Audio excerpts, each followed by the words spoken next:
Hello guys, good evening, happy Friday to you and welcome to some more running for the Virtual Endurance Championship, guys. Tomorrow is race day, 3 hours of Spa-Francorchamps, and that basically means we need to somehow get ready, we need to somehow get quick, we need to somehow do laps and hopefully feel well in the car. And with that, guys, welcome to tonight's...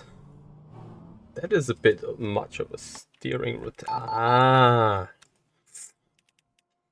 I've done a coaching on the Formula Pro car. And that's why I have a wrong steering rotation. I can speak about that steering rotation thing a little bit in a moment. First of all, though, we're gonna get a bit mad about this clutch of the BMW. And then, yeah, guys, welcome to the stream, welcome to tonight's party. Kno, thank you so much for your resubscription with a Prime sub on the Twitch channel. Much appreciated. And guys, that is actually a perfect opportunity. We are going to do... It's going to be controversial, I know that. We are going to do a sub-only Twitch hashtag, slash membership sponsorship only stream on YouTube tonight at 10:15 p.m.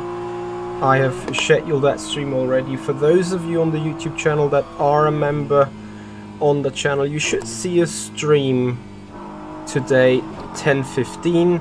We're going to do a little bit of editing, we're going to do a little bit of picture thumbnail work, we're going to have a little bit of a chat all together, and this is just the format that I additionally want to bring in for those that have decided to support this channel in more than just being a very truthful and trusty viewer.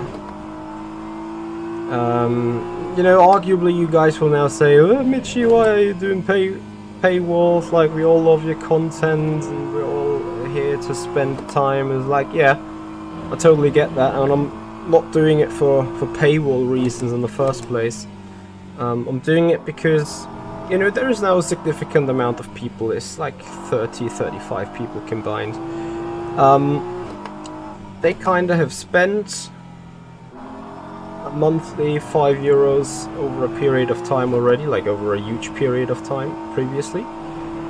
Or they've just started doing so, and you know, those guys, they shall enjoy additional goodies for that. I think they deserve a little bit of additional content. You know, some of them are also interested into the person, or interested into the content itself.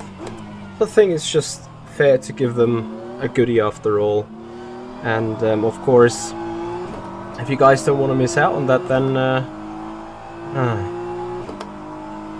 so nice to start all that with the track limit straight away. Then feel free to become a member, a sponsor on the YouTube channel, become a Prime subscriber on the Twitch channel. That is your easiest way to get into the stream tonight. And for all the other people that either don't have the money, don't want to spend the money, you guys will understand, I hope, and still enjoy the sim racing stuff. We're not going to do any driving, we're not going to do any content in a way that you could miss something out on the sporting side of things. But I want to give those guys the opportunity also to, you know, to just have a chat, have some little bit of interaction, and spending a good time, and maybe have a little bit of a look behind the scenes. So that happens today, 10:15. For those of you that will stay longer on this stream, you will certainly hear this news again later on. But for the time being, it's about the driving now. Drex, hello. Liminal Thoughts, hello, and thank you for joining.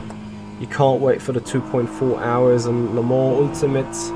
The night stint with the rain is sketchy but fun. So rain at night this time, you say? That is interesting stuff. I haven't checked the weather yet on that Le Mans Ultimate race for tomorrow. Not tomorrow, for Sunday. We're gonna do that race on Sunday. And yeah, maybe adding to what I've just said before, as much as some of you guys will absolutely hate the fact that I'm gonna put that talking stream behind a sub membership only thing, we won't put any Le Mans Ultimate races as such that we're doing live behind the paywall. That's a promise. That shall not happen. You know, guys, as much as this is a paywall, we're not here for the money after all. We're here for building a community. We're here for having a good time all together. If you guys see some worth in that for spending a donation, then that is greatly appreciated, and I won't deny that, of course.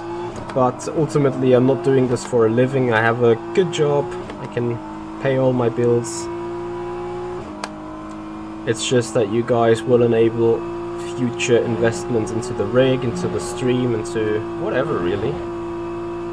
So that is the way you are supporting. Members only Mario Kart lobby when? Probably when I have a proper Mario Kart skill, or probably when I know how to set that up on a Nintendo Switch. I have to admit that I am a horrible Mario Kart player. Like, my girlfriend keeps winning at me and it drives me absolutely mad.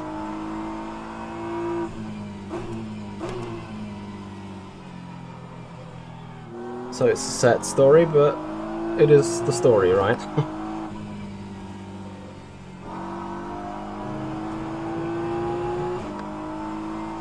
It is an absolutely expensive hobby, and the steering wheel I'm just holding in my hands has costed 1.8, 1.9k euros.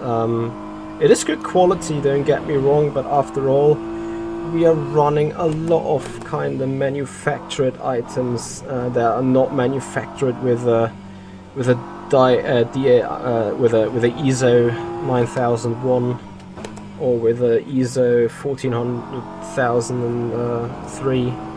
So it's not like that those processes in the companies are audited. GSI, I think, is one of the small manufacturers, also such as Huizenfeld. They are producing in an industrial scale.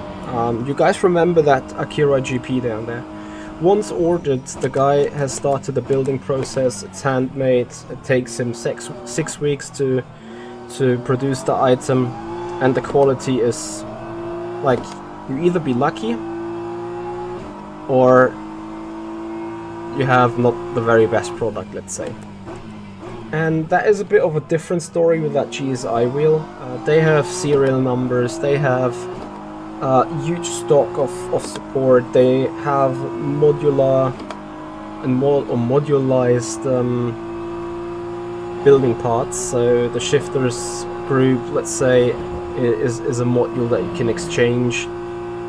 So they've thought forwards and be like, okay, which product parts or which parts of the product have a huge failure rate, and clearly buttons and shifters are among them. Probably shifters even more than buttons, unless you are racing a stupid GBWC car where you have to like spam the button all the time. As long as you don't race that, it's most likely the buttons, the shifters that have the most stress. I have had to exchange both of them already, but as I mentioned, like, the support is super easy. I opened the ticket, and once the situation was clear, it took, I think it was 4 work days until the spare part was out, being delivered by air freight towards me, and I gotta say, that is remarkable. If you look at Fanatec, I've heard so many stories about Fanatec customer service that I am more than happy that the Fanatec that's even further down in the back has never gotten wrong as a backup. So that's that story. Blackstorm, thank you for joining. How are you doing?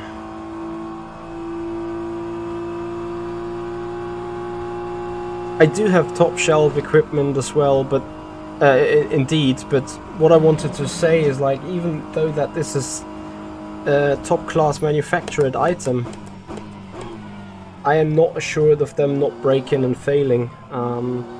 So on this particular rim, those 2 buttons are a bit wonky. Like, whenever you press them, they are like semi-pressed or not pressed at all. And that is a bit of a sad story at the minute, because it basically means I can maybe put the LCD on them, because anything that I would need to have a reliable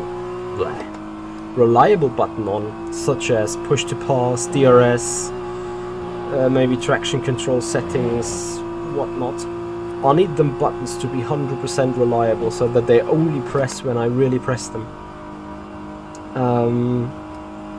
So those 2 are out of that game already. With 2 buttons less, the wheel is still in good shape for using. But I have been at that point already where I was like, okay, maybe it is time to send in the wheel for like a general rework or revise or revision, or maybe even pay a little bit of upscaling, or pay a little bit of money on top and maybe get a V2 like the product that came after it. It is always a constant thought, and as much as you try to be gently to your steering wheel, there are so many forces on that is pulling onto the wheels. I've been at Alex Siebel in his rig, and he got a Fanatec, like a full Fanatec base back from the time when he was at Red Bull Racing. Like, it's not too bad of a quality, but all that stuff got so much flex already. Like, it is just cheap plastic stuff after all. Where I'm like, yeah, like, you really see that you've used like 2,000 hours on that equipment already. And that sometimes is a bit of a sad story when it comes to sim racing, and that's why every membership, every subscribership of you guys, whether that is Twitch or YouTube or any donation even, is greatly appreciated, because that will mean the moment something really breaks, I have a little bit of budget where I can be like, okay, I take this moment and this appreciation of you guys to upgrade stuff to the next level. That's as simply as the business is working in that way. But no, you have a question more towards rFactor 2 related, which is perfect because we are on rFactor 2. You wonder when the 2024 liveries will get for the BTCC content. You read there will be support until 2026. Yeah, I think we haven't heard any news about that really, but for sure I think there's something in the works. As you guys know, there is stuff happening. As we understand, is still rFactor 2 officially backing up the BTCC series, so there might even be chances that rFactor 2 receives more updates. If I would be, if I had a wish list, be like, Studio 397, please take the Hypercar GTE tire models from LMU, put them onto the BTCC, and try to somehow get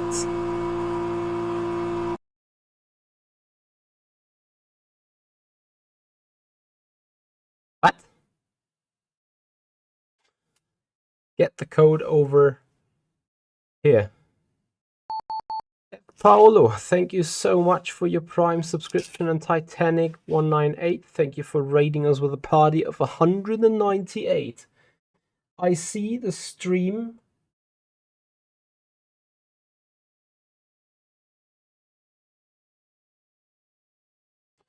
Jimmy!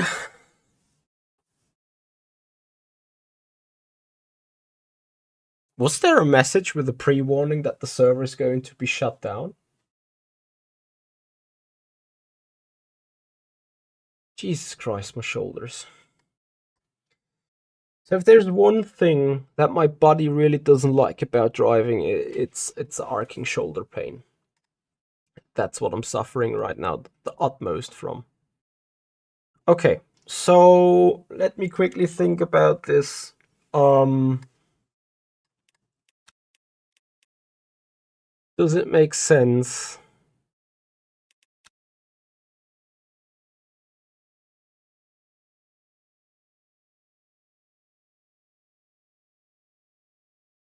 to do something else in the meanwhile? Yeah, Tanner, I think there are so many products in the USA already out, and so many manufacturers that we do not even have a clue about in Europe. For sure not.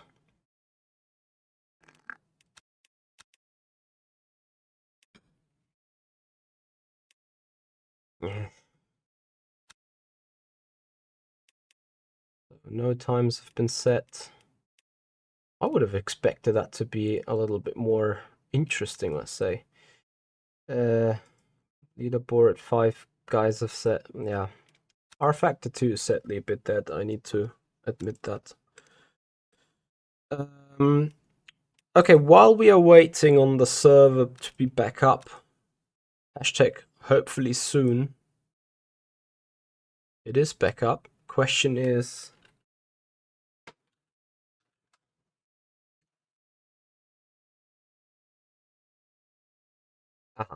So the hypercar's got some updates. Okay, at least Papa Jimmy is quack with that stuff, so that means we close the rFactor 2. We restart rFactor 2 because that will mean we are re-downloading the latest contents. Titanic, I'm a bit suspicious on here because what I've done 2 years ago, Moza has contacted me for reviewing their wheel when they were new onto the market. And I had to decline them because rFactor 2 back at the time, 2021, 2022, had me busy with 7 parallel series. So there was no chance at all that I'm going to be able to review a product of theirs. So I chickened out of that, or not chickened out, but I had to decline on them, which is a sad story after all, because I think I need to do the resub thing. Okay. Anyway, I have a good story to tell here, regardless. So I had to sadly decline them, and that is a shame because I would be suspiciously looking for Musa for their active pedals and give them a try. I have not checked them out really much. I know that they have been now presented during the Gamescom here in Cologne. It's actually a sad story that I haven't been there, but okay, whatever. Okay, guys, I need quickly that. Yep, inventory, contents. I need to quickly workshop, go on these things and have my brain capacity quickly being on the unsub resub. There we go. We sub again. Right. Yeah, so I would love to try out these pedals because I'm really curious as in how much, like how they are feeling. I have obviously not tested the ones from SimuCube, but I am eagerly interested in seeing what Musa is bringing out, because I have to also say I underestimated Musa. I expected them to throw stuff onto the market and then just like take the same position in as Fanatec. But I think from what I've heard is that they have a really good quality or widens of quality out there. So I am very interested, and I hope during Simracing Expo I'll be able to give them a try for sure. Titanic, thank you so much for your tier 1 sub here on the Twitch channel. Much appreciated. Yeah, William, I've done exactly that. Subscribe, resubscribe, stuff's getting downloaded. Thank you, Liminal Thoughts. Have a good luck. Have a good race for the Le Mans 2.4. We're gonna see hopefully on Sunday. Titanic, you choose not to use Moza after they took my money and didn't refund until I emailed them after 28th. Auto refund window. So what happened there, Titanic? If you want to share the story a little bit. It took your money and didn't refund after the 28th day auto refund window. So what exactly have you bought? What was the issue with it? You sent it back, and how was the customer support? Like those things are very important to me as well. I've had my short issue with GSI, where there was a couple of miscommunications, but ever since after we spoke about that, I really saw that Danielle was taken a lot of care, and Gomez was also taking a lot of care about the customer, and that is what I always want to see. That customer being the top priority. Victor, I don't know what he has changed, but I was missing the contents for both the Porsche and the Ferrari LMH hypercar. So I assume there was something changed on these. Maybe liveries. But I think, yeah, maybe liveries and another version in, but liveries are already done, so that shouldn't be a thing. Pit stop fixed. VEC settings. So probably tires could have been changed too quickly or so. Anyway, we are trying again. Oh, bad habit of running into the rFactor 2 / Le Mans Ultimate Online services. Okay, so we start again. We can expect low grip, sadly. But I guess we have to deal with that. So you send 1.1k on KSR9 and a set of pedals, paid then the day after the transaction got cancelled. D1, GT3, BMW, WRT, here we go. So you waited for the 28-day auto refund window. I mailed them asking. So the transaction got cancelled. By them or by you?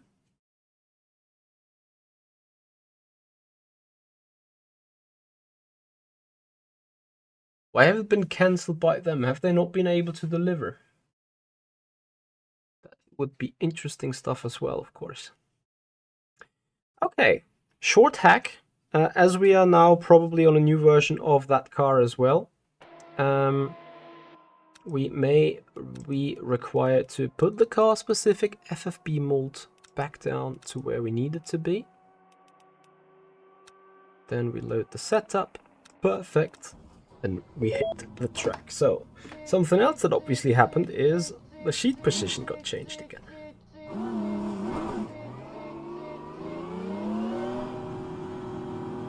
I need to go back with the seat position to the position that I wanted. Awesome.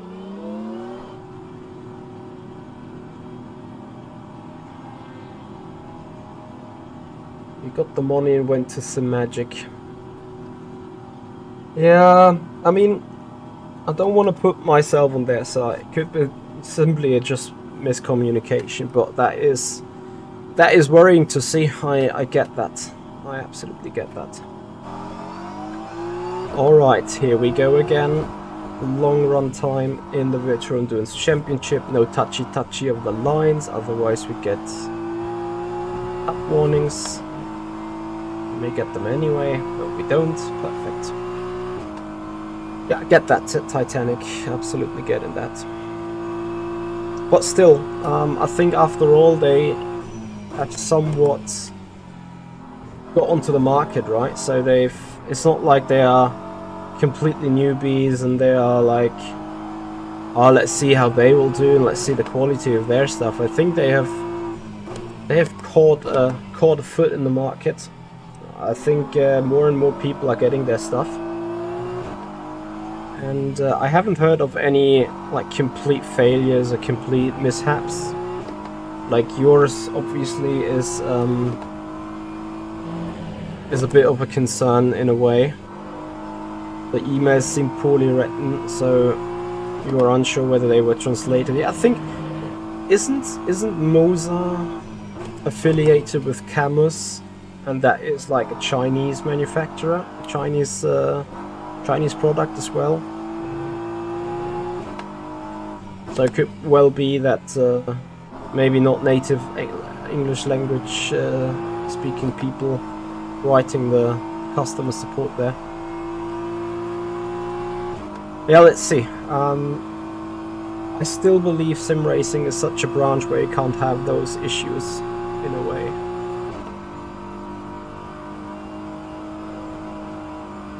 So the good news, despite the server reboot that has also completely, reset the grip, means at least we've had a little bit of possibility to warm up.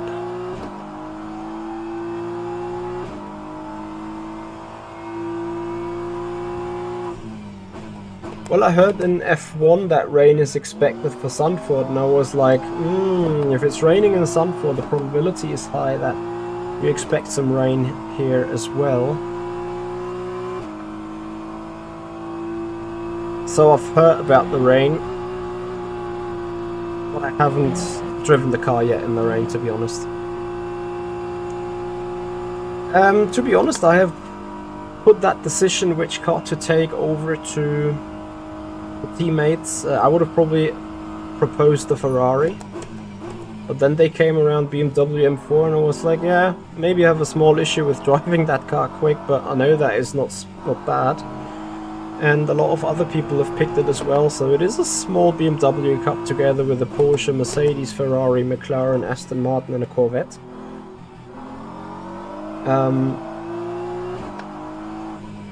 I'm not sure if the car is still meta. It was meta when it came out. It was like horrendously overpowered. But I think that will be, or that was changed and buffed out together with the Mercedes coming up. Yeah, it's Retro Quant. Track is green. I mean, visually not green. It's also physically not green, but compared to the conditions that we had yesterday on Wednesday when we did our first lap, this is like a low amount of grip for sure. We did a 17.9 in the second lap on the last stint. Let's see where we end up now.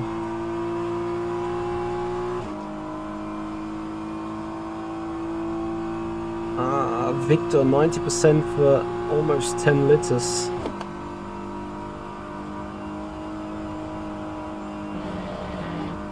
That's gonna be fun.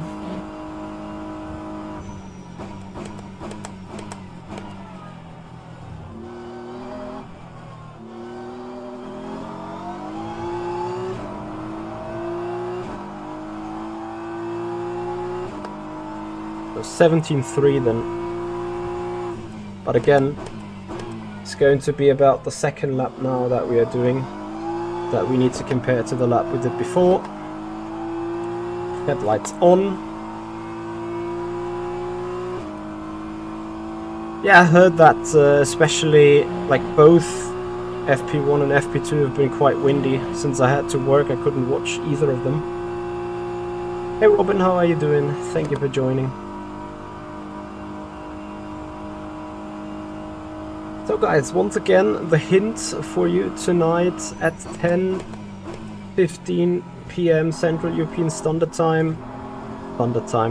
Summertime it is, not standard. We are going to have our first subscriber member sponsorship only stream on both YouTube and Twitch at the same time. We're going to chill out, have a little bit of a chat. I'm going to do a little bit of work, meaning preparing thumbnails, cutting videos, doing a little bit of office stuff.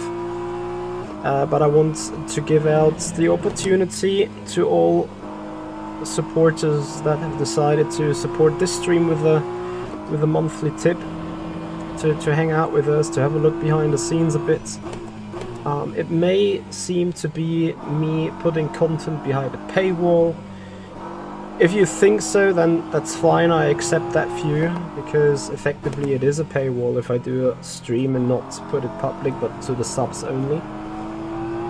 I want to stress out though that we're not going to do any streams behind paywall where it's about driving. We're not going to do any races behind the paywall at this moment, where you would miss something and then can only see it in a highlight video. That's not the plan. But I want to sincerely thank the guys that are supporting this channel beyond the minimum, beyond just watching, beyond being followed and hitting the like buttons. For those of you that have already spent a couple of months with €3 to €5 of supportmanship. You guys shall get the opportunity to also get something in reward besides the content for what you love in us anyway. That's why you guys are here, I hope. So yeah, that is not about putting up a paywall, but is about appreciating you guys' support and giving something back. And if you guys even don't want to miss out on that, then take the opportunity on the YouTube channel, become a member, become a sponsor there. Even with the lowest tier, you'll get the access for tonight. And if you are watching over on Twitch, then consider becoming a tier 1 or a Prime subscriber on the Twitch channel in order to gain the access that way. Those are the 2 channels that we're going to be on live later on. So I hope I see some of you guys back there again. Typhon, question about the downshifting. Sometimes it doesn't want to do that when braking. How do I fix that? I don't think you can fix that because you will probably hear the sound. You hear the beeps, and the beeps is the shift protection that tells you your RPM are way too high in order for allowing the gearbox to shift down. That is a feature that was implemented like I think 1.5 years ago and was pretty much required because you could absolutely abuse the gearbox for braking performance, braking stability and so much more. So a 17.3 on a relatively green track. Let's see how long that will stay up there. Again, we're out here for a stint.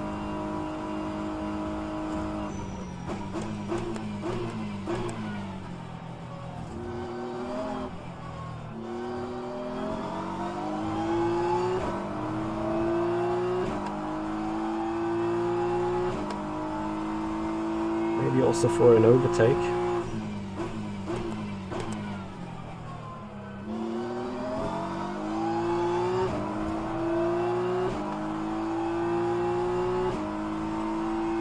Cool to see whether he lets us go, but it's also cool to see whether we have the draft to do it pass.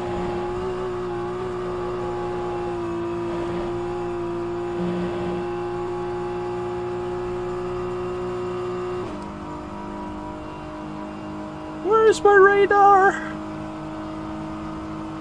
Brrr.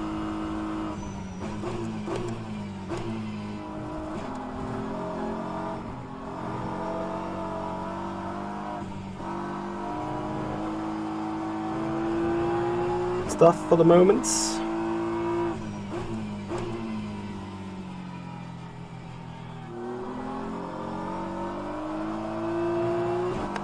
Yeah, time to install tiny pedal for radar, absolutely. I'm a bit scared actually that I kind of like forgot how to race without it. I don't think that this will be a huge challenge as soon as the traffic happens again. You will get probably used to that anyway.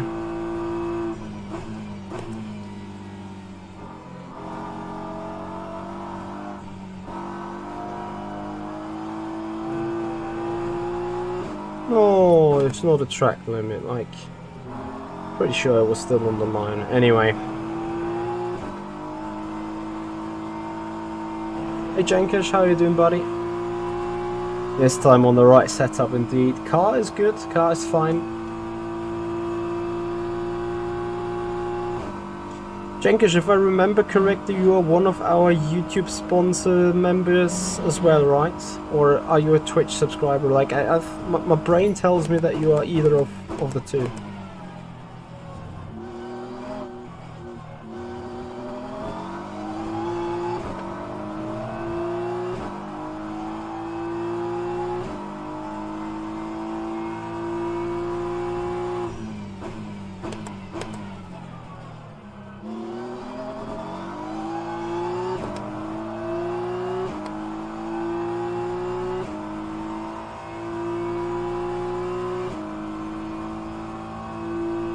Perfect. Then Jenkish, could you check? I'm really curious because I've just started the story 5 minutes ago, but could you check when you go onto my channel, is there another stream beyond that, what we're live on right now, that you can see tonight?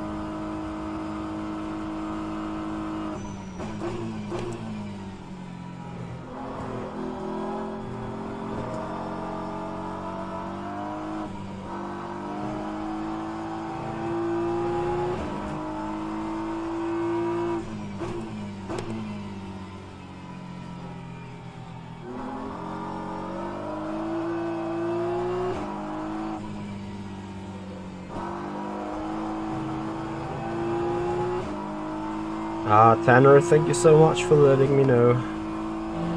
That's good stuff, because it's the first time I ever do something for members only. Exactly. It is a members only stream on the YouTube channel. Siska0, thank you for joining, thank you for following us on Twitch, welcome to the crowd. Yeah, tonight we're going to do our first membership or a Twitch subscribership stream only, where I want to appreciate your guys' support and give you the chance to have a look behind the scenes, hang out and chat with us a little bit while we're doing a little bit of office work.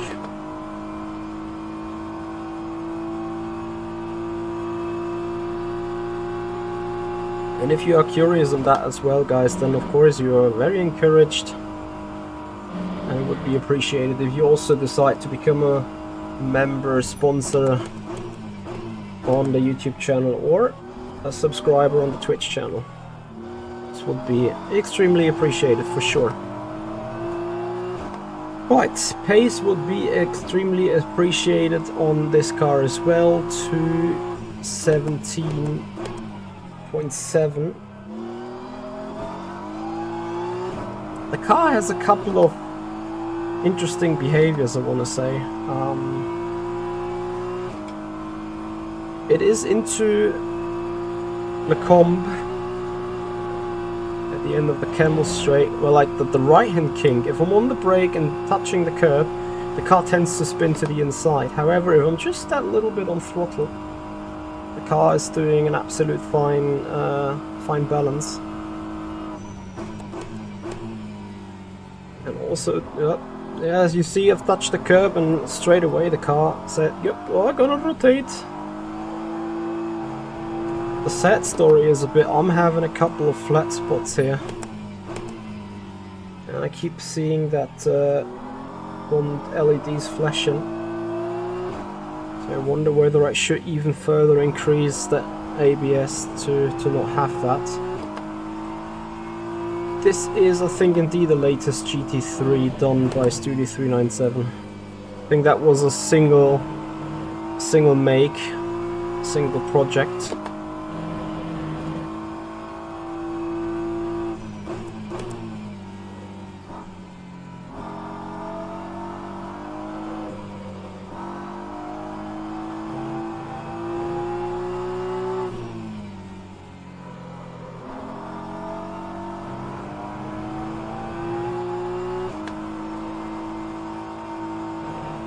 But it eats rear tires like crazy.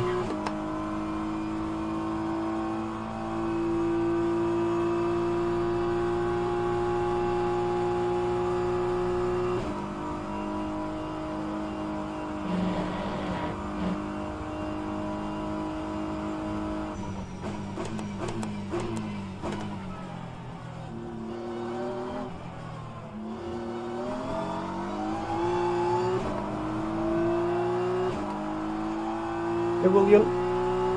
Yes, I'm going to race tomorrow in the 3 hours of Spa. Hence we are doing the practice, because we need it. You see, very bad exit. That is like 2/10 off in the first sector straight away. I'm going to do the 2.4 hours of Le Mans on Sunday, guys. Stream should already be scheduled as well. And it's not member only this time, of course.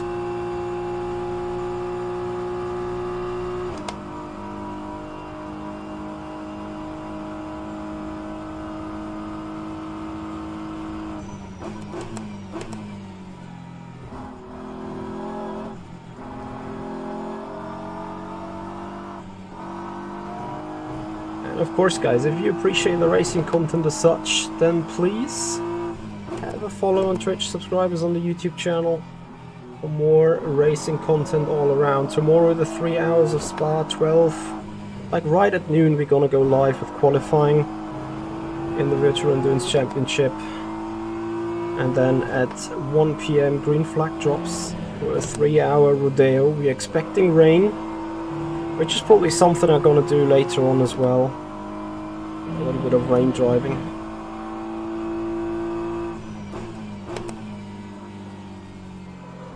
It's hard to say about the 16.1. It is on the fast lap tracker. I'm not sure which...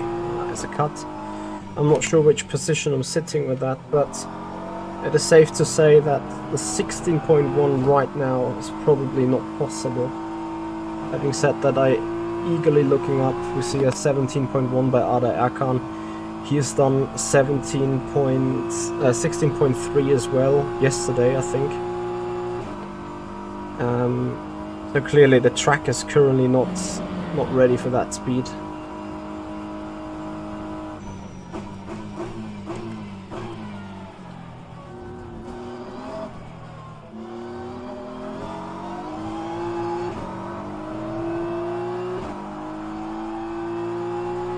Yep, Voodoo, we are all excited for the GT3s on Le Mans Ultimate.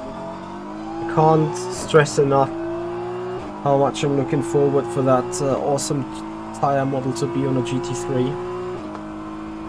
I hope they are also somewhat fixing the traction control, traction control ABS of the game when these cars are coming. Headless, tomorrow we are running with Martin Mergeli.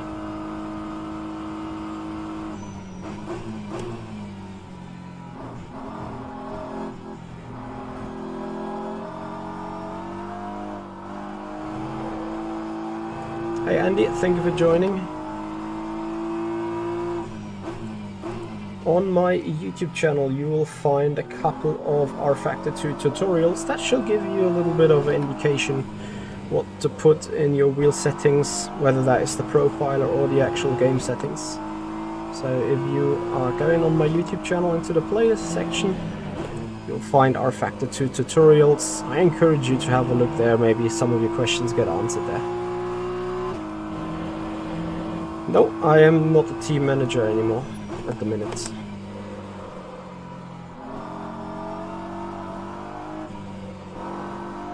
I used to be Burst Esport manager and we have been quite successful as a team there. And I also obviously would manage my own team if I had one. But I only had like a fun entry last year in order to be able to finish the season. Isotta Fraschini pulled out of WEC immediately. Look at me, I haven't even heard the news. Hey Jason Murphy, how are you doing, buddy? Too late on the brakes, I think.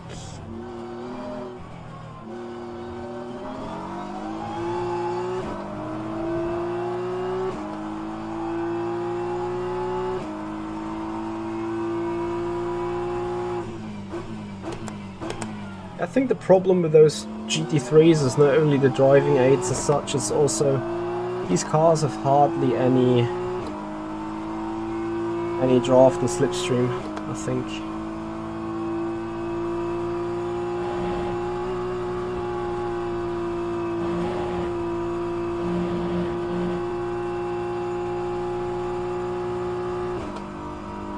Yeah, WEC in real life is a real blast.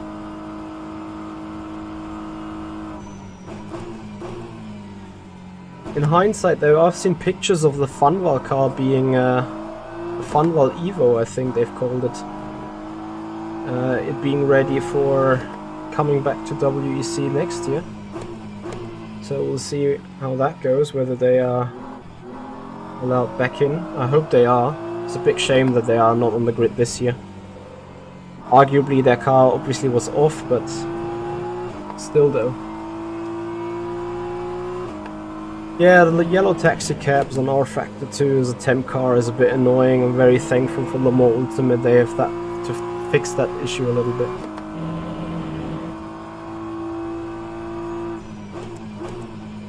And as much as track limits are an issue right now, as lap times get invalidated and cancelled, I don't think it's going to be too big of a deal tomorrow. I might be wrong though.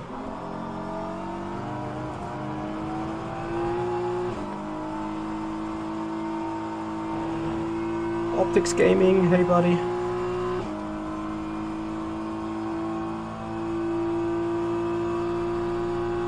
I know that there is a 2.4 hour race. Yeah, probably on 6 p.m. No, I think it's 8 p.m. and 4 p.m. You would find out on that if you go into the official Studio 397 Le Mans Ultimate Discord server and check the online status. Alternatively, you type in !Discord, join our Discord server, and go to the Le Mans Ultimate channel. In that Le Mans Ultimate channel, you will every week find a carbon copy of the schedule that is being active in Le Mans Ultimate for that week. That is a service from my end for all my community people, so that they are well informed what's going on.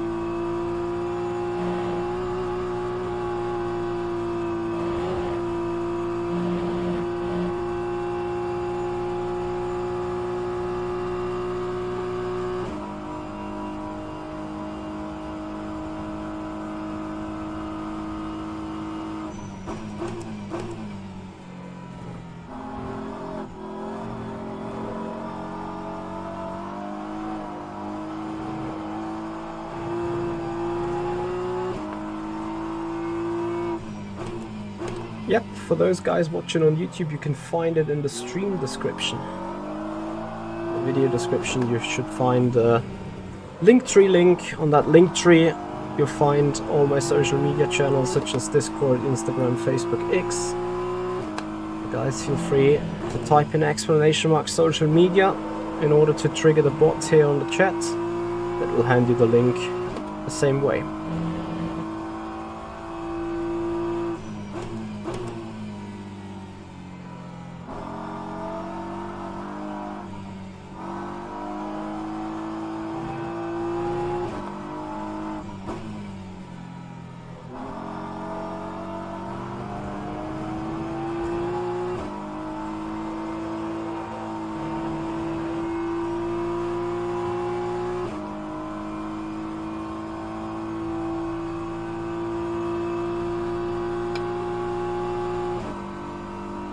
Oi, good flat spots.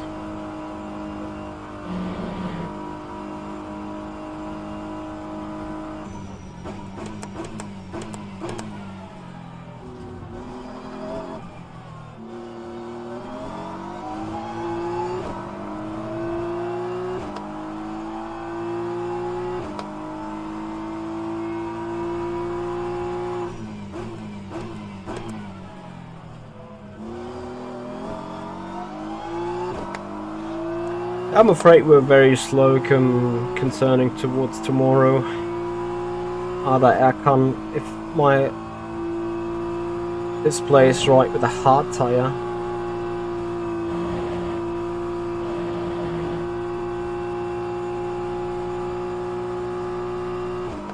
running at 216.9, I certainly can't do that.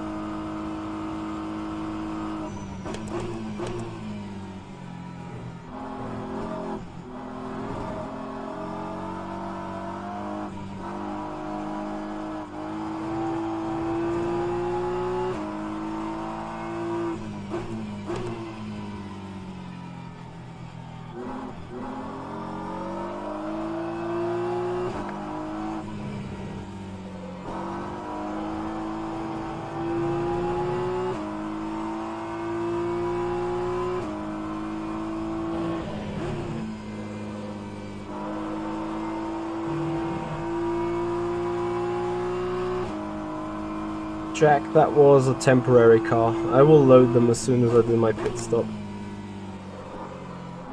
Because they are not only annoying for you guys to see, they are also annoying for me to see and difficult to anticipate. we'll take care of that on a pit stop.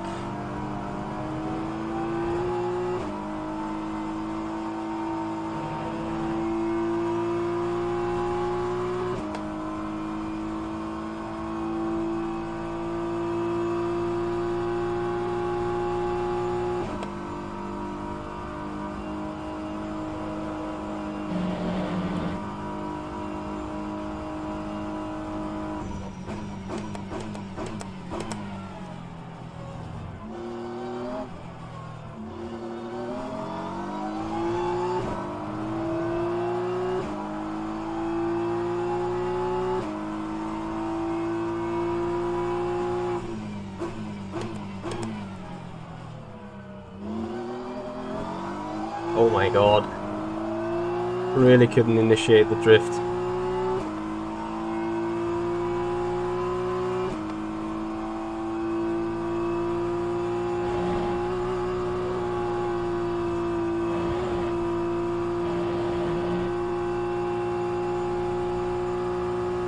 In Veteran Endurance Championship you have LMH class, LMP2 and GT3.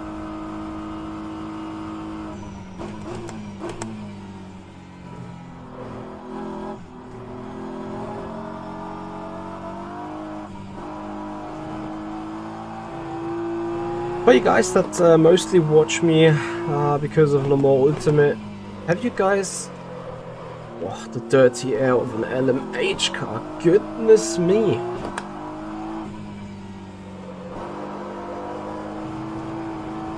Yeah, thermal degradation be like, see you later. Have you guys also had rFactor 2? Have you maybe got to rFactor 2 because of LMU? And are you still playing rFactor 2? I would be interested in a couple of insights there.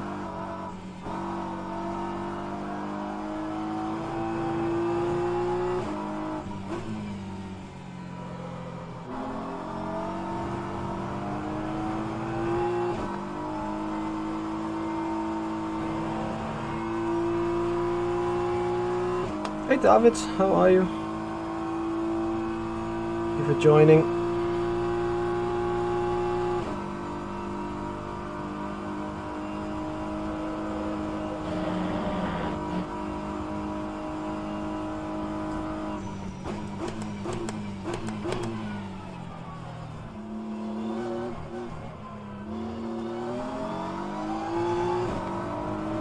These tires are getting so hot in the back.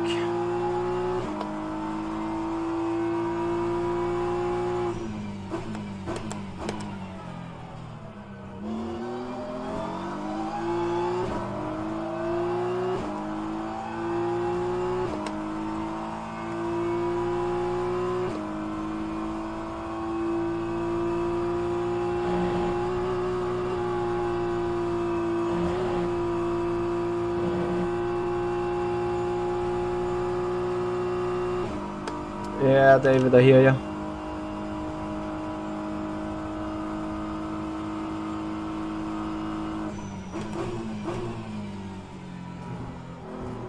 So something we're gonna do later on here on that stream is going to check on the frequency, what kind of filter I need for that car.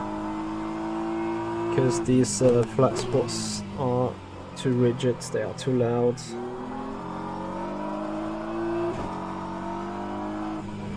And they are not too loud for my ears or anything, or like they're obviously annoying on the hands, but that's one thing. But I got interesting neighbors, you know. They pretend hearing the sim, and so because obviously we take them serious, we do our utmost to not have any vibrations, sounds, shock waves, whatever, going from the sim through the roof, through the floor, through the walls, whatever.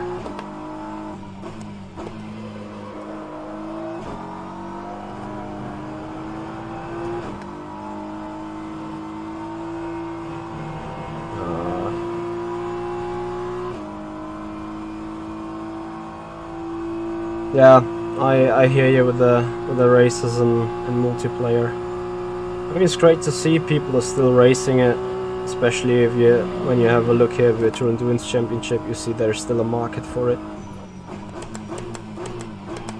But I hear your concern about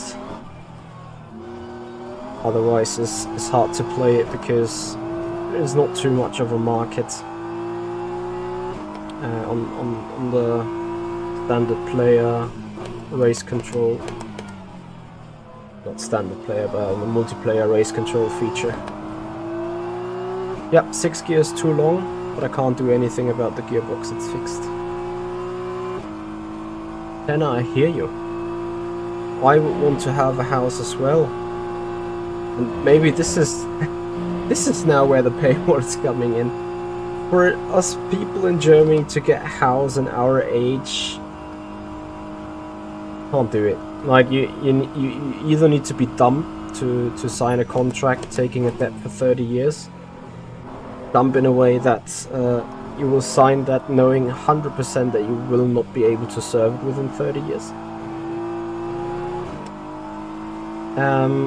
Or you need to have had a rich childhood.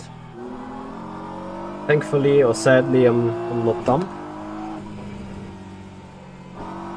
But sadly, if I had a more rich childhood, then I would probably be racing on the real world instead of on the sim. But that's fine. I'm happy with that. You know, at least I can live out my passion. Other people may not even have the luck to get the equipment that I have. It took me also like 4 or 5 years of esport-like driving to get there. But eventually I got it, and I'm very, very, very happy, and I also feel privileged about it.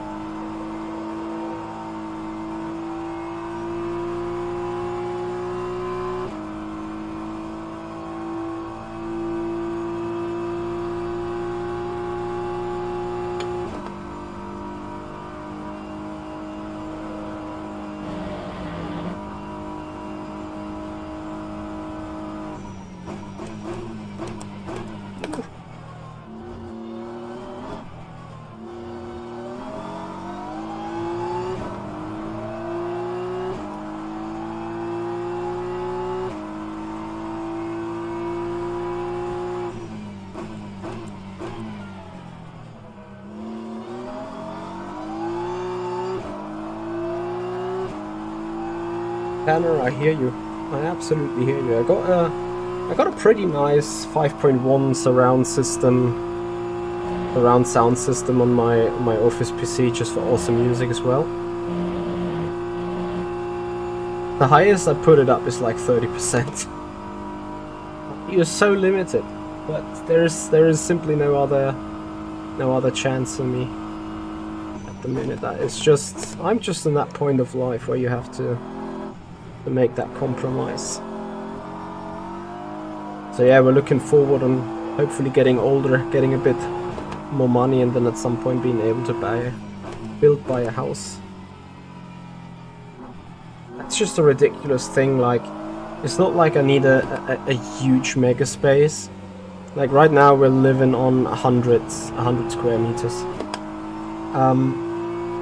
So for a house, because thinking about it right now, we're almost out of space here, because you have to also consider that I take a full office with that stuff myself.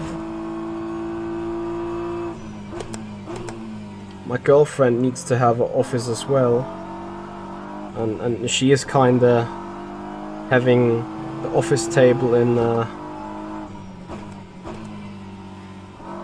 living room.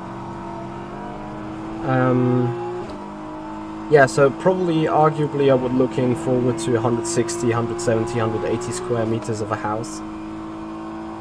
Like, living room. 32. I turned 32 last week.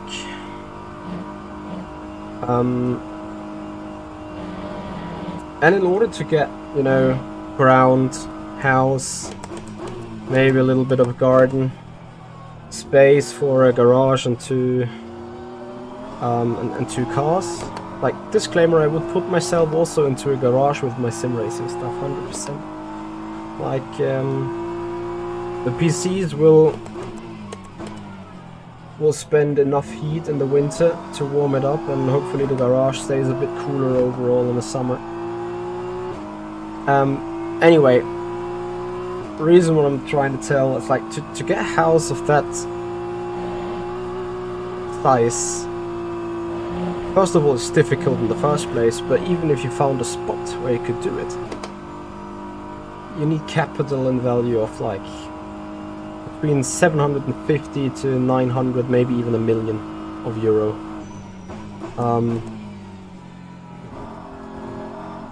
just gonna say the average salary in Germany for standardly employed person is 4,200 gross. That is roughly 50,000 a year. And then obviously taxes get off, health insurance get off, and so on. So you have roughly 2.6, 2.7k remaining. Sorry, that's even too much. It's 2.3, 2.4, maybe 2.5. So with 2.5k net, like, you need 40 years only with a debt rate of 2.5. Sorry, I get this confused up. If you put in like 2k a year, okay, I need my calc. That's why I have a calc. I'm obviously smart. Yeah. If you would go and pay like 2,000 euros a month back on loan until you have paid back a million, it takes 40 years. I'm 32 now. Have a think. If everything stays the way it is, I'm scheduled to go off work into pension in 35 years.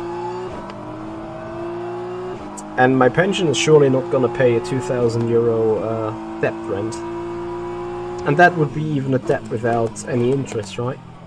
Right now you get like 3.5 to 4% interest on top of that. Long story short, it's just simply not possible. For the average person even. But the sad story is you're gonna pay one house in your life anyway, either the one of your vendor or your own. I do live in Germany indeed, yeah.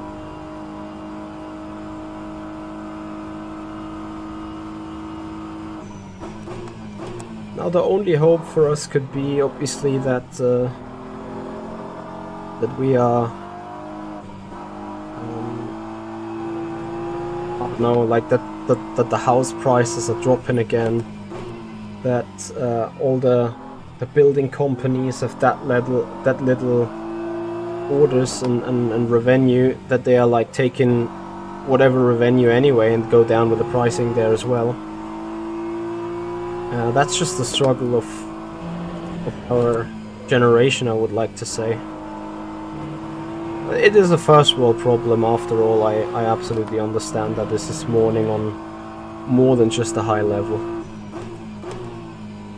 But of course, damn it. There's something to anticipate, is that hypercar wake that is like crazy. It is still part of our dreams to have a house at some point. It is what I wanted to have. Like, own 4 walls, just be your own king. Have loud music in your cellar and not go nuts with any neighbors.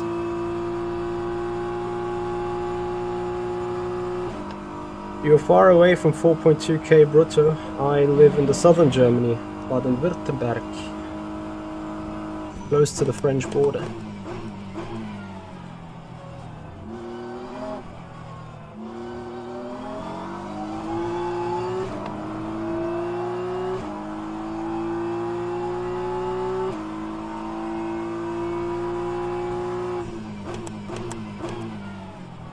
Yep, we have the same. We have 1 bedroom, a huge kitchen, living room all together in 1 room, a bathroom, an office, and we pay 1.35k a year, a month. So 1.35 euros a month is roughly, I think, close to 1.5k dollars. Let me quickly Google.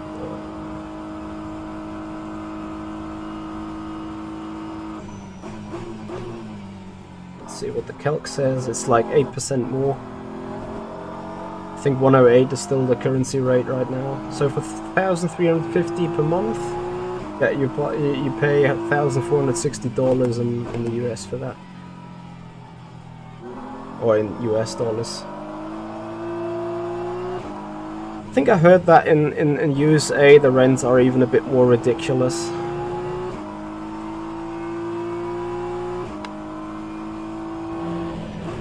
Like, I don't know, what is how much square meters you got in your 2-bedroom apartment? Espla Honda, hello, thank you for joining and welcome. Espla Honda, invitation for you. 10:15 p.m. we're gonna have a Twitch subscriber, a YouTube membership only stream where we are going to have a look a little bit behind the scenes. I'm going to do a little bit of work on thumbnails and editing videos, and you guys that are a member on YouTube or a subscriber on Twitch, you are invited to join me for having a little bit of a chat. There comes a blue flag. How many laps for this stint? 4 laps to go in this tank.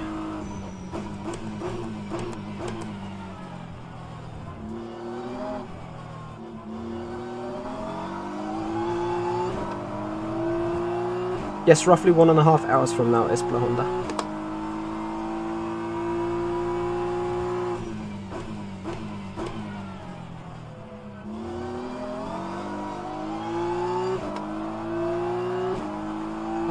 What do you mean that doesn't include maintenance, does it, Bo?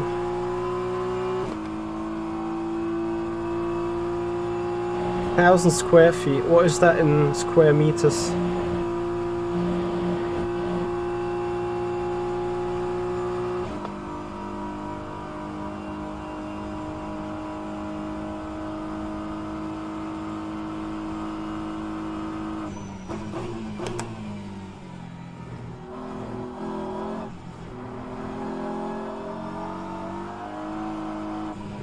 Yeah, like, I'm aware, Jankish. We have a Polish company within the Nederman group, and currently there is a project going on in research and development, and so we are calculating like an invoicing our Polish colleagues and their labor force, and yeah, there is quite a huge difference compared to the German salaries. Yeah, I see. I have one colleague that is German. She was in the US in Charlotte for 18 months now, working on a project there as well. And I think she got a flat with furniture in, but holy shit, I think she spent over 2k. Including maintenance and everything though, but still, I was like, oh my god.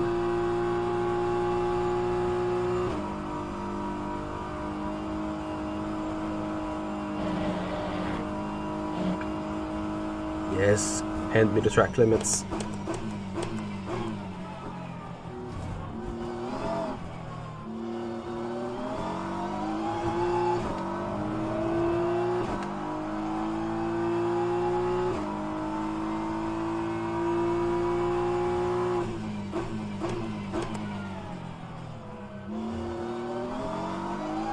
So yeah, and that is one of the reasons why my Simracing business has one golden rule.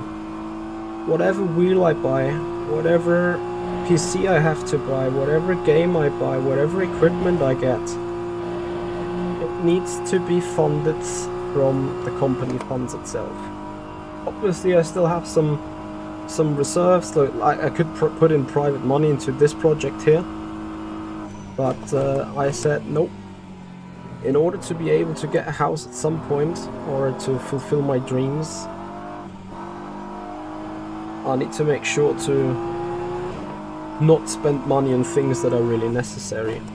And let's face it, as much as I love sim racing, and as much as I appreciate hanging out with you guys, having the time with you, if something happens that needs my attention and sim racing needs to be put aside, esports is dead. Esport has stopped.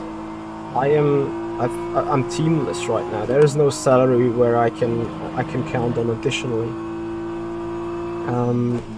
So that is, you just have to set priorities at some point, and that's why I say, yeah, if I would get the Mercedes wheel from SimLab, I could get it. I could use the funds from the company that has it, but is it necessary? I have a GSI wheel, that's fine.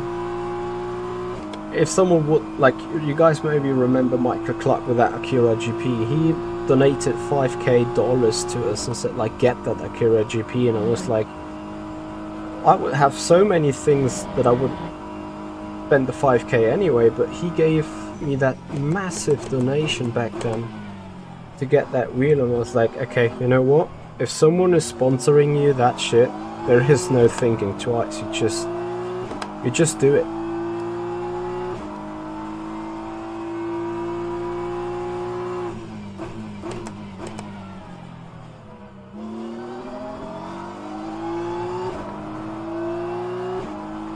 I do have a day job indeed.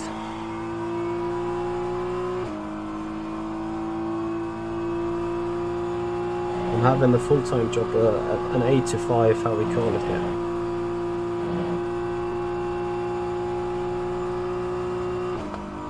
Ever read that here, yeah? It is a shame that there is so much difference between labor and salaries among the world, across the world.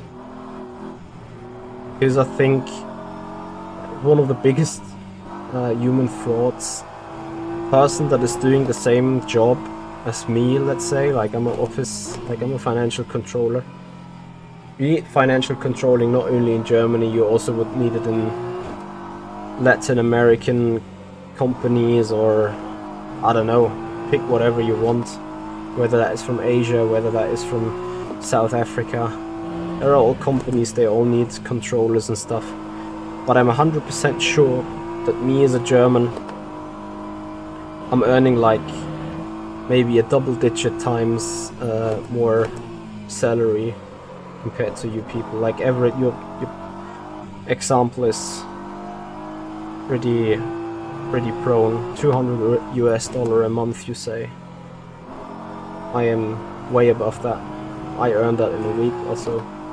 I don't know, I would need to do the maths, or in a couple of work days, and that is what I think is really unfair. I mean, of course, other countries also have lower living costs, so it is kinda relative to each other, but still, like, why is that way in the first place? It makes no sense to me from a general public society POV. I think it has obviously historic reasons. The globalization allows for those comparisons in the first place. But yeah, I don't think it should be that way. But I can't change it. I have never been to the USA, no.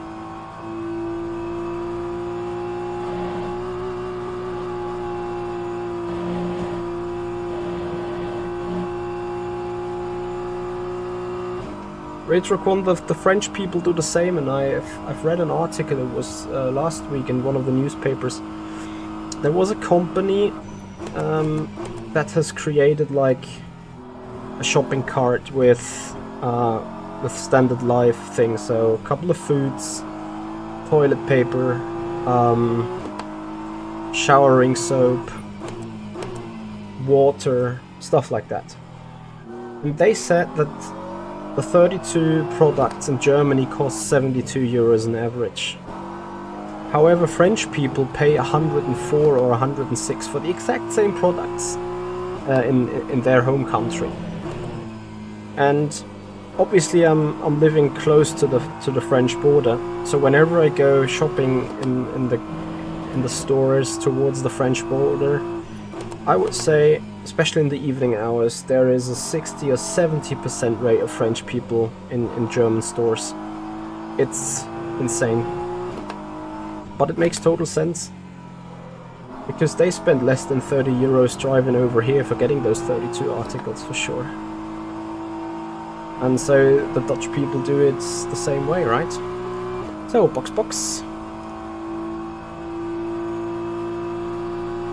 Way too much society talking. Time to focus on the race again. Well, not the race, it's practice, but still.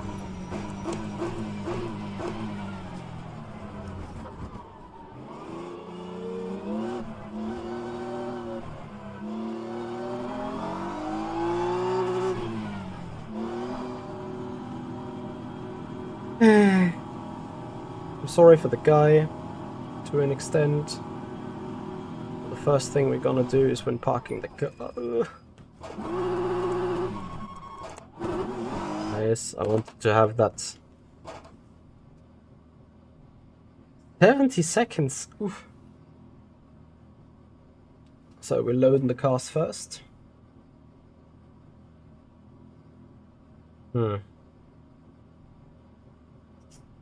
No, Jason, they did not.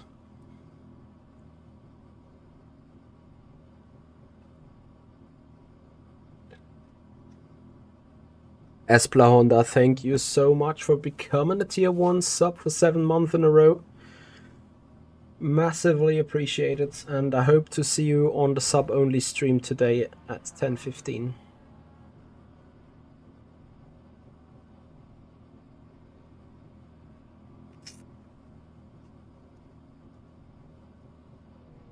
Oh, that's crazy, Retro. Yeah, but that is sadly how, well, sadly and happily how the world works, especially in Europe. I think back in the day this was not that easy of a task because all those borders had these tax and tariff things still. So you got checked about what is the stuff you're carrying and so on. What is it called? Customs.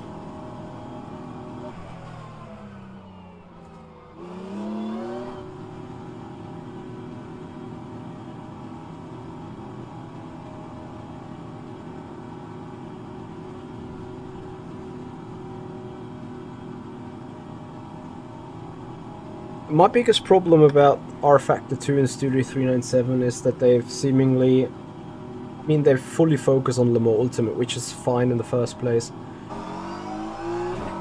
But I think there is a couple of easy things that you could bring from Le Mans Ultimate to RF2. The netcode, let's say. I would totally expect that to be possible to be transferred, but yeah, whatever. Alright, let's see that then. Ah, the Monaco team with the Nicolini. Guys are quick. I think they're also in the Beamer. If I have seen that correctly.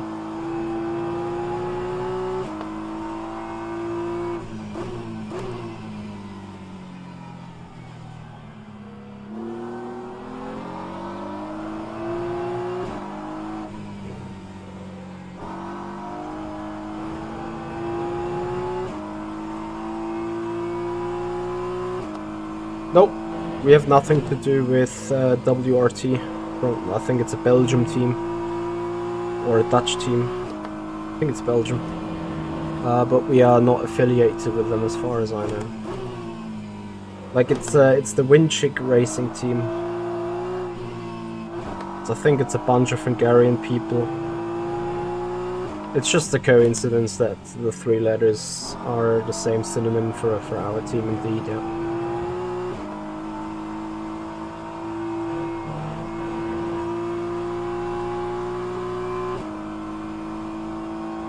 So guys, how was your week? How is your weekend looking like?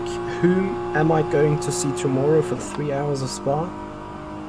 In the Virtual Endurance Champion, and more importantly, whom do I see on Sunday evening for the 2.4 hours of Le Mans on Le Mans Ultimate, of course. Looking forward to see you guys.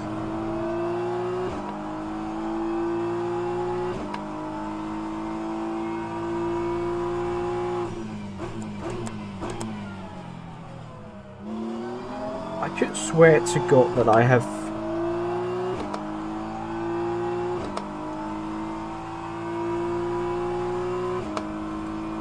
why the hell is that not working?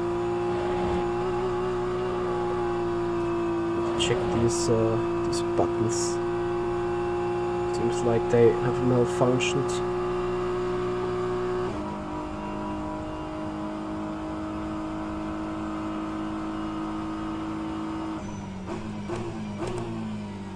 Guys, I do not understand for this, like...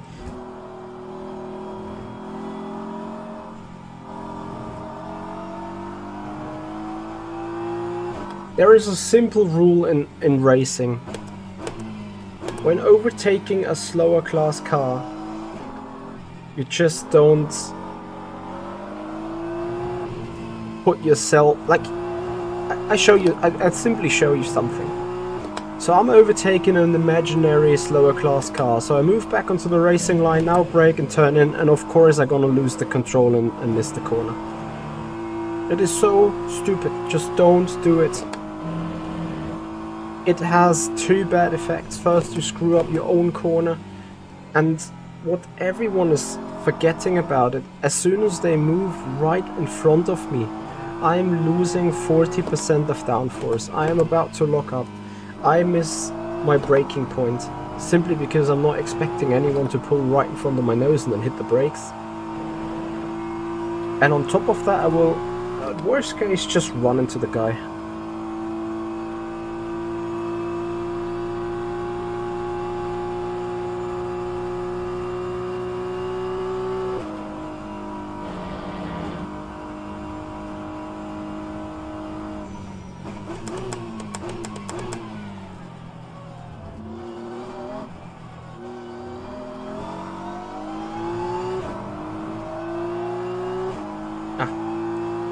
So it is indeed the button not working.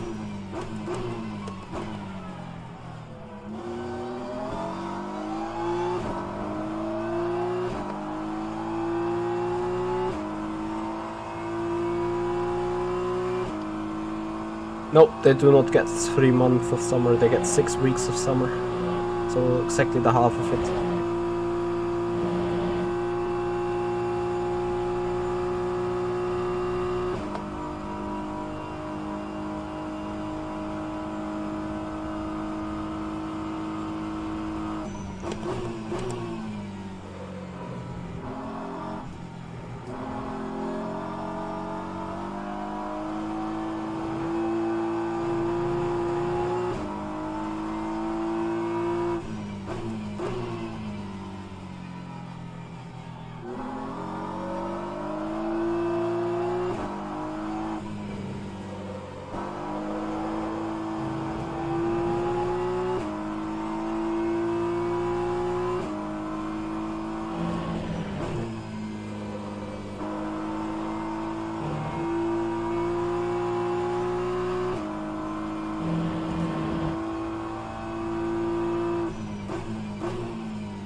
Yeah, I think in France the kids have 3 months of summer off as well, but they don't have any other vacation.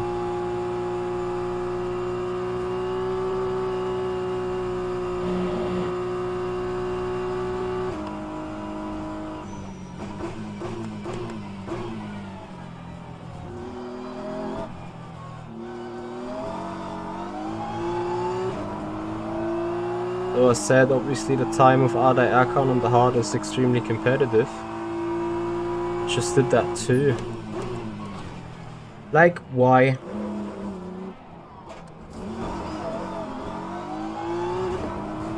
Sorry, Victor, but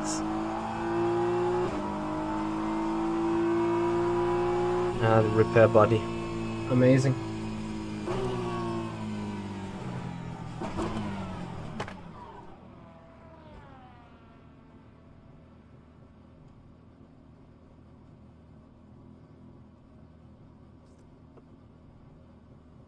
It is a perfect example of why there is that rule. It's not even a rule, I think, but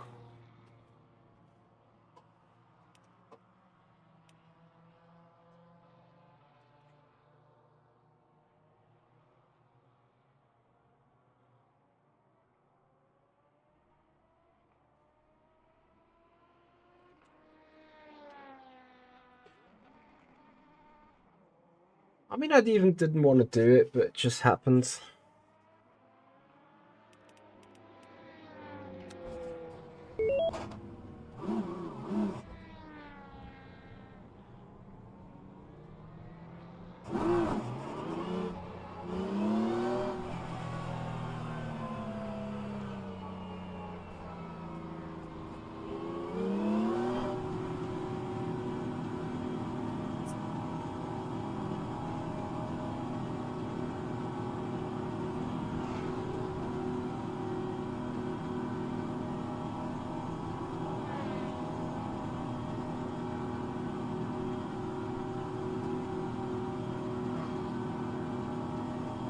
All right.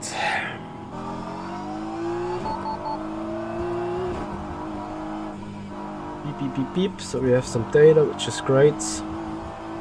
Again, on our sub-only stream, in an hour we also examine the log files, as I seemingly need to put a filter. I'm going to show you there how to do that.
So guys, for tomorrow then, 3-hour race. Let's see if we're somehow able tomorrow to get this car to run an hour a stint. I will try to not to speak too much about balance of performance, because generally speaking I think the BMW is quick. But the BMW is inefficient AF.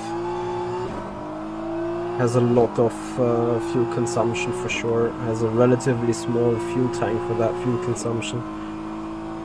So it will have the biggest struggle of all of the GT3 cars available to make the stint go a full hour.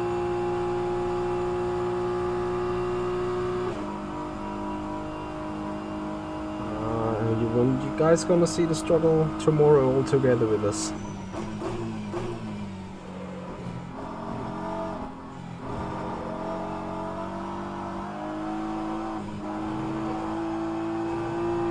It's crazy. Remember we did a 17.3 as the first lap back then after the server restart.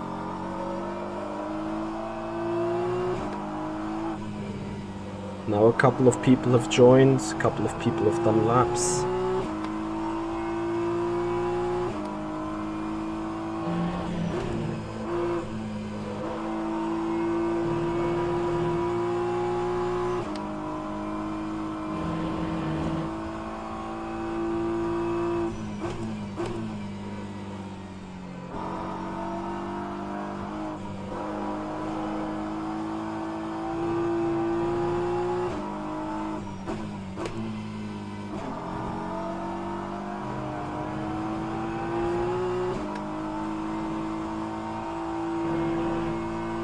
but what that medium tire is now able to do is simply amazing.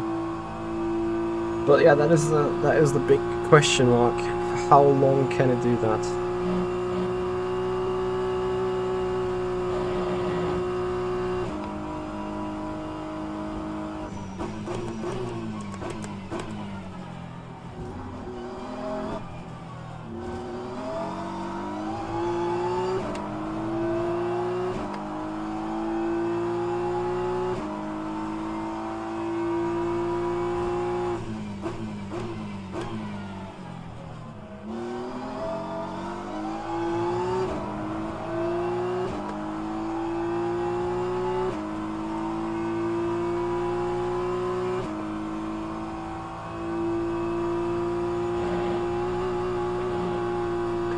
So a question for you guys, you obviously see the current full leaderboard right now with LMH, LMP2 and GT3, and now I also know what Jimmy has maybe also fixed.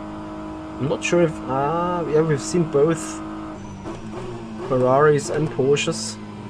I think they are now all being shown in the right category.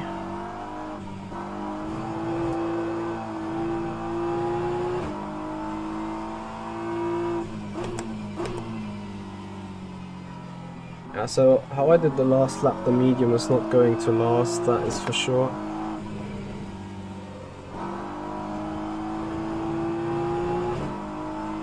Yeah, I think Jimmy fixed that with the update as well.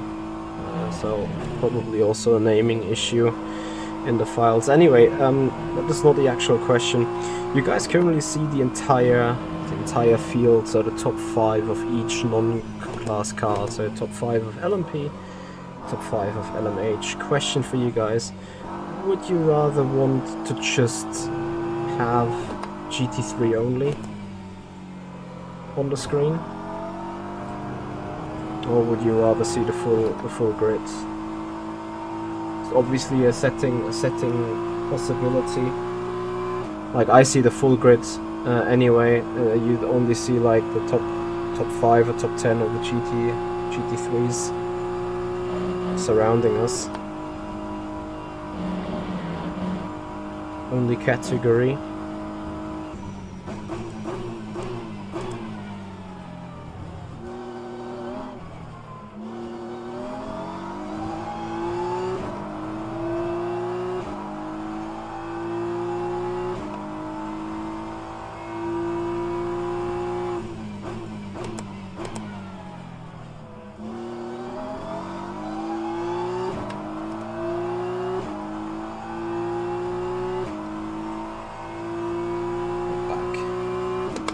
Too much sitting all day.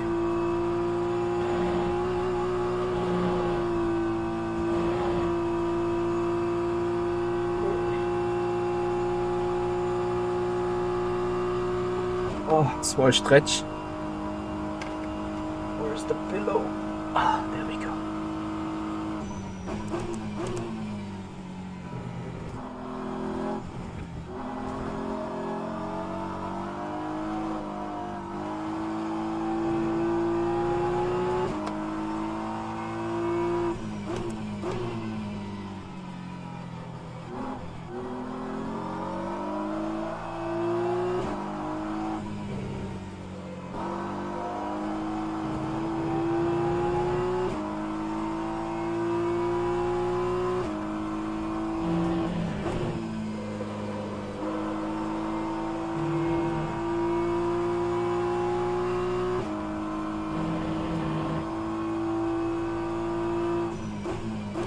Yep, they do have a broadcast, I think. Maybe not for tomorrow, but for the season, of course. And they also have a live timing, which I'm then going to link to you guys, so you will always have a possibility to get full overview of anything. Yeah, guys, and once again, if you appreciate the content, if you appreciate the racing we do, please have a follow on Twitch, subscribe us on the YouTube channel if you haven't done already, and make sure you ring the bell. And once again, the call, guys, in 1 hour, Twitch subscriber, YouTube member only stream.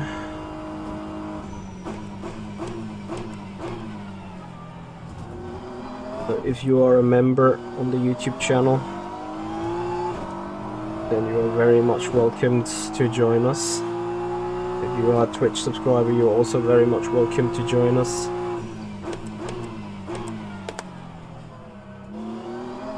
For a little bit of work behind the scenes, doing thumbnails, editing videos.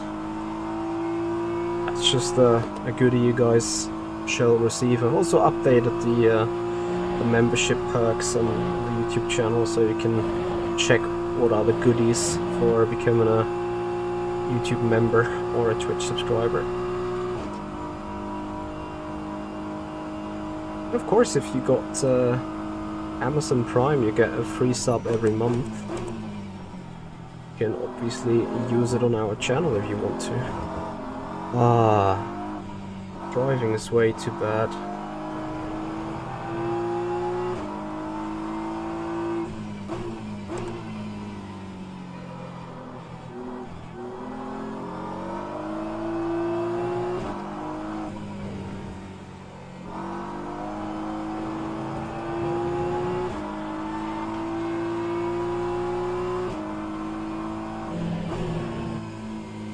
Aguirre is doing it right. He could have pinched back onto the racing line like there was enough space. I wouldn't have been that intimidated, but he even kept it tight. It was a very good maneuver.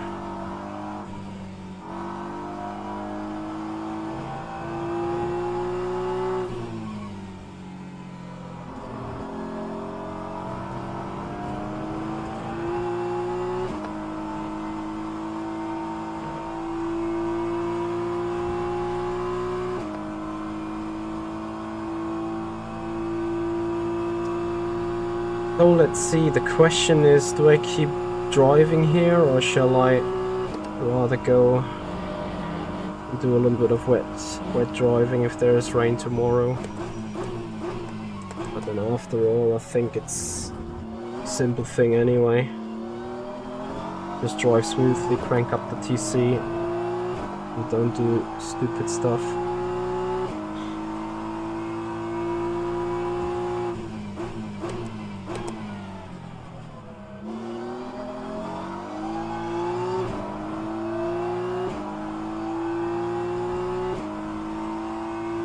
BMW is okay. Depends on how you set it up.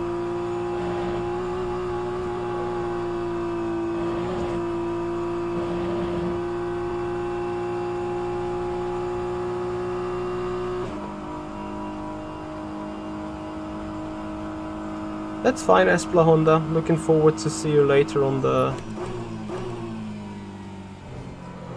sub stream.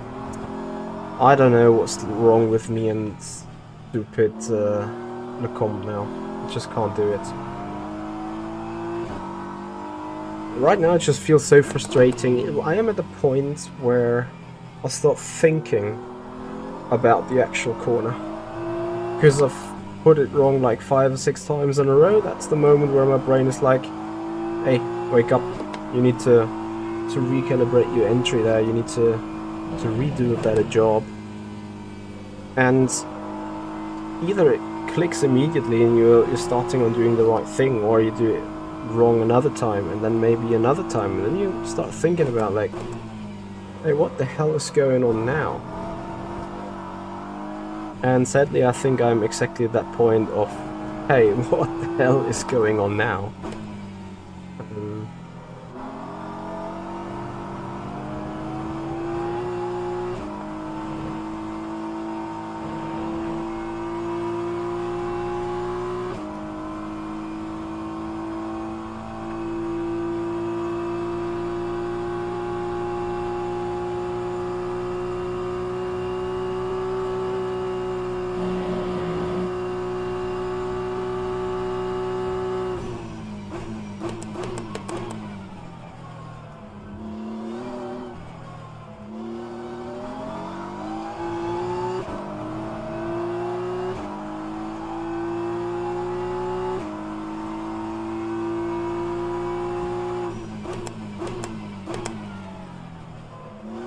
Yeah, there's some truth in that sentence.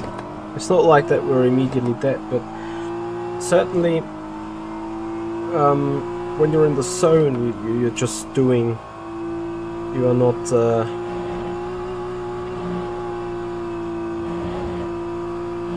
You're not thinking about what you're doing. That is for sure. That is for certain. But I also saw, like, on the timer now, like, now we're neutral, but last time when we were behind that LMH car, there we go. We had the timer coming down, which means there was a significant amount of draft being spent by that LMH.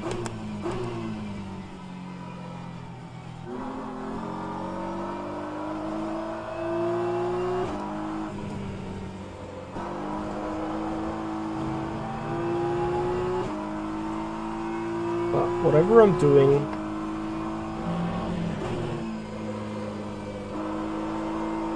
I mean, it's not like repeating that 16-0 again, but that would be not to drop into the 17s, and I can't not do that. Like, you see, every corner I'm losing a tenth or two.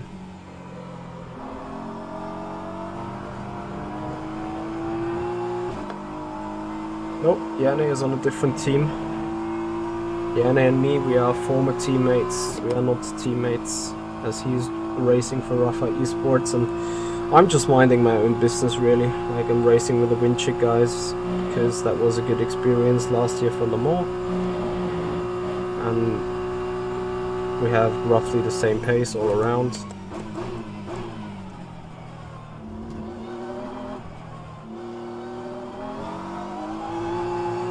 We said we're going to race together again.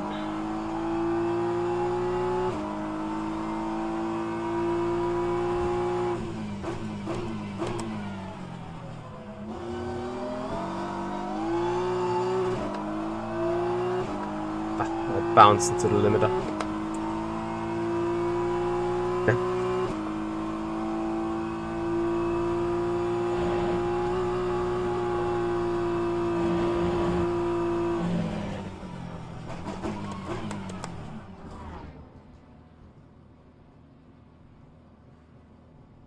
So,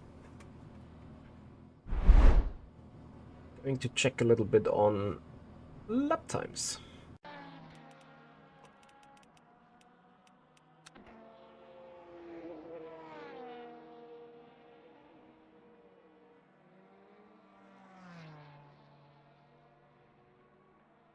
I think Yana is dying a lot. Interesting. Ada Erkan started a stint with us early. 17.15. I think he even improved that to 69.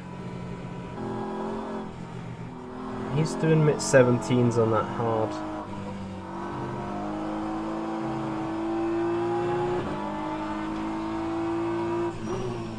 I mean, now I say that this is probably a competitive lap time.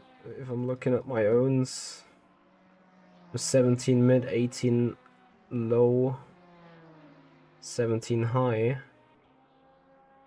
But then I can do the same crap probably again. So that gets me thinking. And that means I have to run again. Not go about fastest lap time, but go about consistency again. We'll see what that does to our average lap time especially.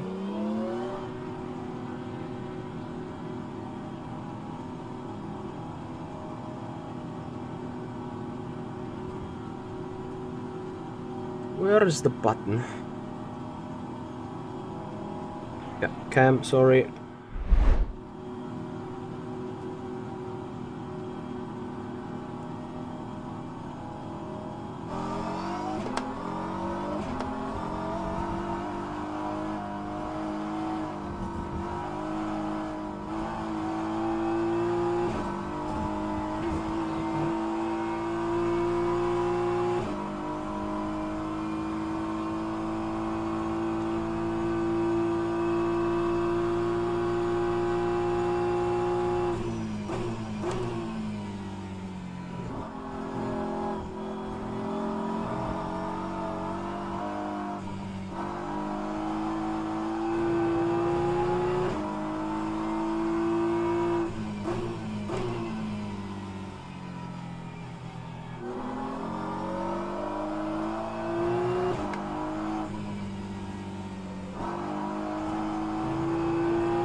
Right, so then let's go into more stints. No, Marvin, of course not. This is Virtual Endurance Championship. You're not allowed to exceed a driving time of... Oh. One driver is not allowed to do more than 70%. I'll intrigue here shortly, but this is going to be fine regarding the rules anyway.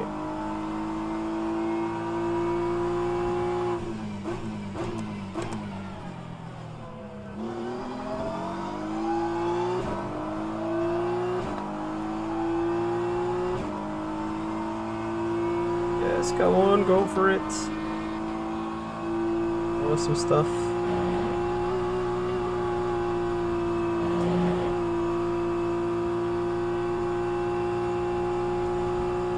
No, Marvin, not with Yanni. Yanni and me are no teammates.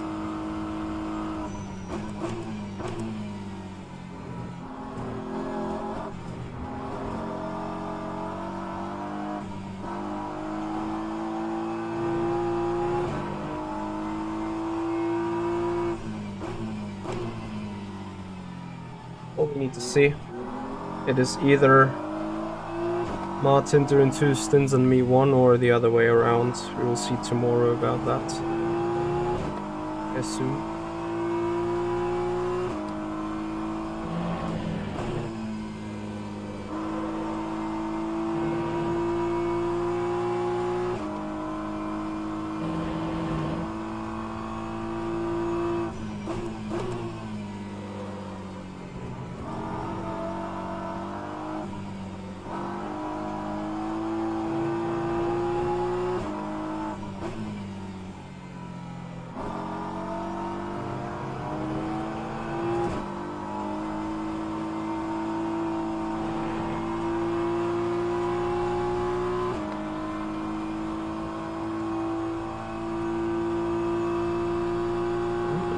Has Jimmy also improved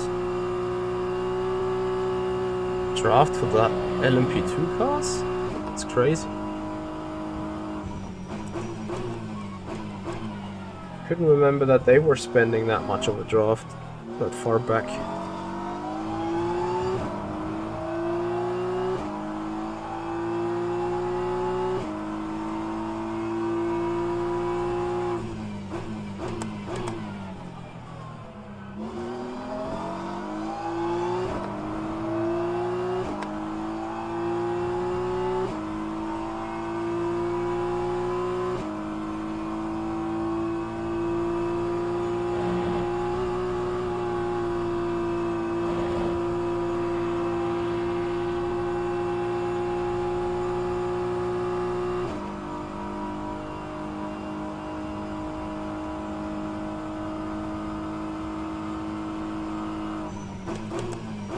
Alright, yeah, as you can see now we're back in the no thinking zone when it comes to Le Com.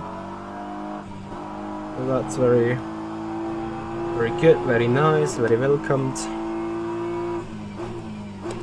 And now we just need to stay in that zone for the rest of the stint, for the rest of the laps.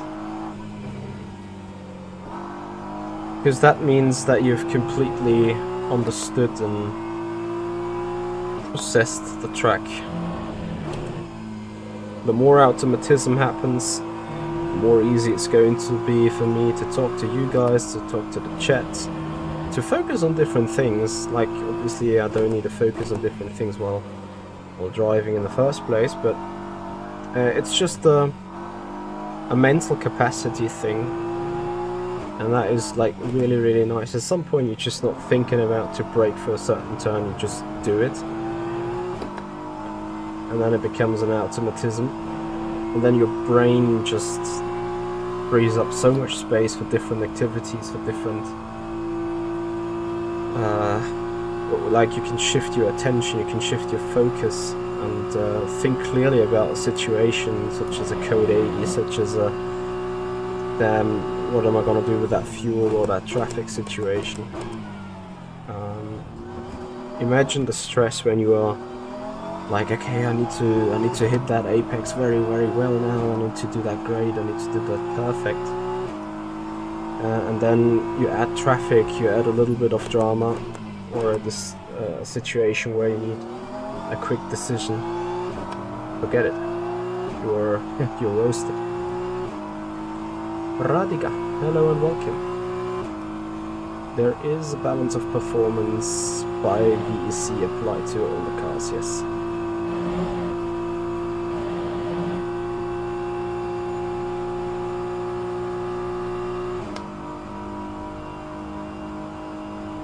And if it appears that one car is still too strong, there will be more balance of performance in the future.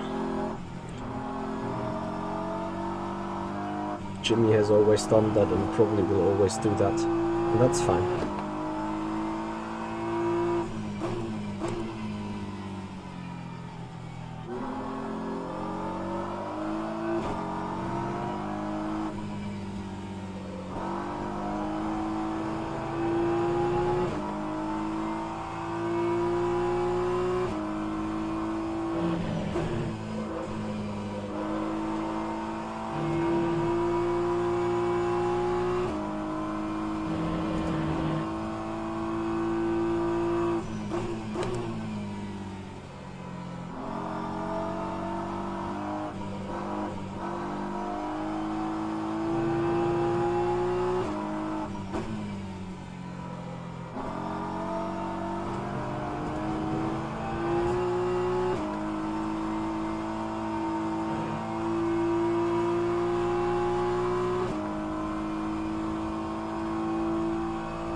That's wrong. I think I'll never argue with Jimmy is right, but you should discuss with him on a fact-based level, and then you can argue, if you want to call that arguing, of course.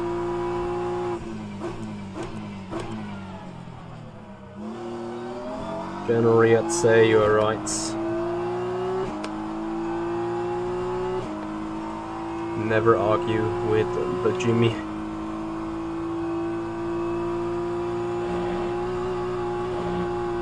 It's not about him always being right, that's not what I'm saying. Just when he has an opinion as a race director, there's most of the time not much you can do. And that's fine as well. Well, fine or not fine, that's up for you to decide in a specific situation, but the more you accept it and just move on and consider it for the next time, that the easier life is going to be for you in the first place. Ah, no. Yeah, the hypercar aero push from behind. Watch me sideways in this corner now on the exit. Could have been worse.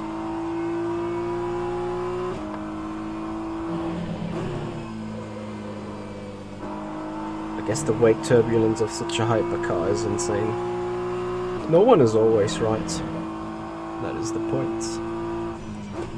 So guys, again, in 45 minutes we're gonna have a sub-only stream and a membership-only stream on YouTube and Twitch. We're gonna work a little bit on thumbnails, we're gonna work a little bit maybe on the YouTube channel even. Mainly we're gonna do some editing of videos, and we're going to hang out and chill out a bit all together. Yeah, that wasn't a really slight, but expected the wake of the hypercar to be stronger and interfering more with my car. Arcturus, hello and welcome. Thank you so much. Much appreciated. How you doing, buddy?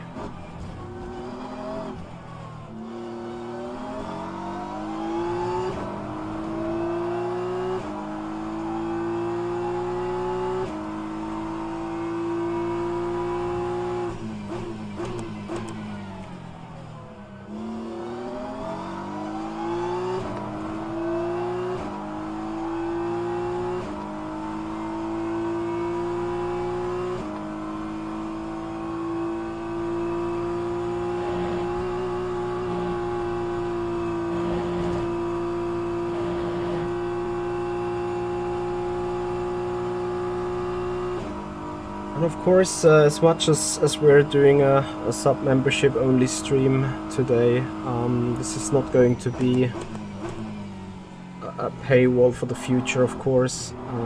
These streams will be occasionally, will be an appreciation for all the subs and members, as they are supporting the channel be way more than and way beyond the minimum. So it should be a good incentive for them having a little bit of a stream where we hang out, discuss a little bit of things, have an unstressed atmosphere where we can chat a little bit.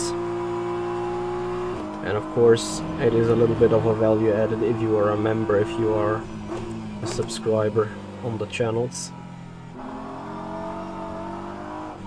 We won't do any content behind the paywall that has to do with simple driving. Maybe setting up some things, maybe doing a setup for the shop is going to be behind that paywall. Maybe not. It's not. I have not went into a full concept with it. It's just I think every now and then. You guys deserve a goodie when you are donating the money on a monthly basis to us. So yeah, our first sub only or membership only stream today, 10:15 Central European Summertime, where we're gonna do the office work as I just mentioned. And of course, guys, if you want to join that, you still have the chance. Become a member on the YouTube channel, become a sub on the Twitch channel, use your Amazon Prime sub, and then you can join the group later on. Of course, if you're not like that, that's fine as well. Then the only thing I would absolutely encourage you guys to do so and appreciate is if you would follow up on Twitch, if you subscribe to the YouTube channel. We're enjoying the racing streams that we do. Man, just looking at that LMH car, that drift slide shit is such a joke. I once it got announced, I really was looking forward to driving LMH. And then Martin Mogli showed me a couple of videos of the cars going around the track here, and I was like, hell no. I even go to GT3 class instead of drift sliding every corner.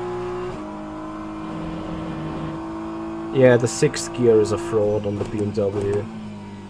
I would have appreciated that to be changed, but I guess you need to have the same gearbox also for the Le Mans race. I'm not sure. It is insane. Car is so slow.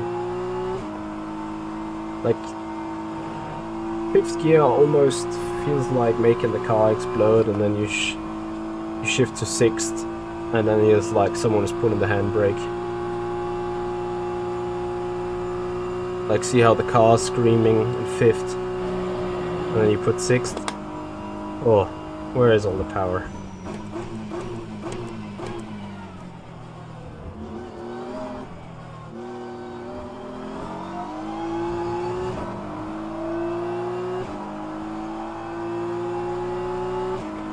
Arda is unhappy.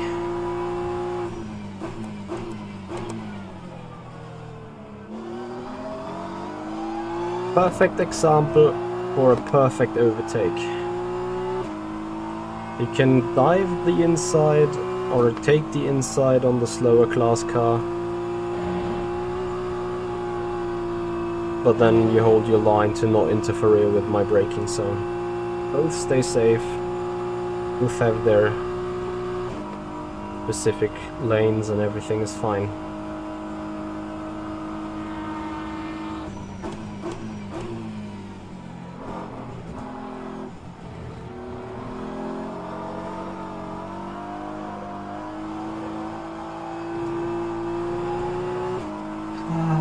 Arda's laps are quack. I'm pretty honest. I mean, I haven't had a clean lap in a while now, but I'm not even sure if I would stay in the lower 17s at the minute. Like 39 people on the server now is also like a good crowded session here.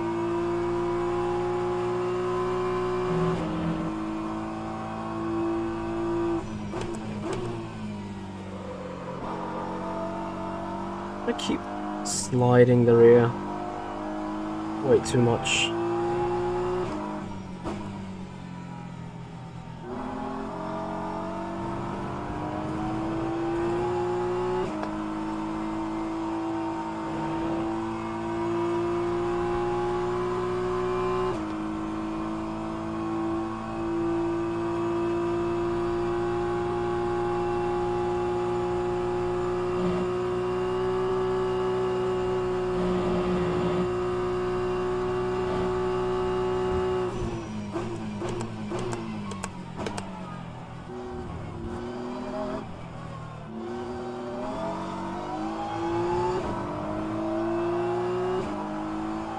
That is 18.2, I think.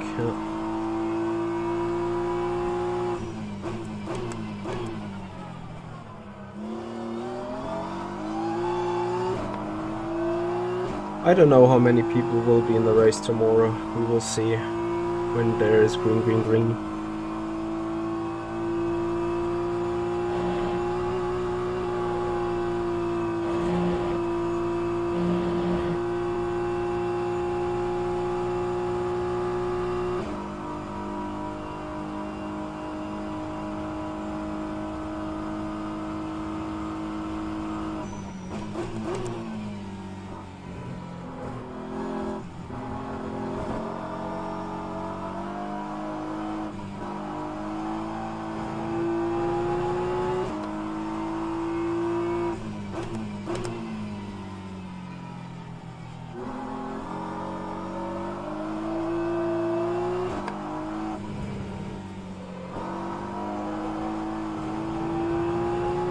Sideways.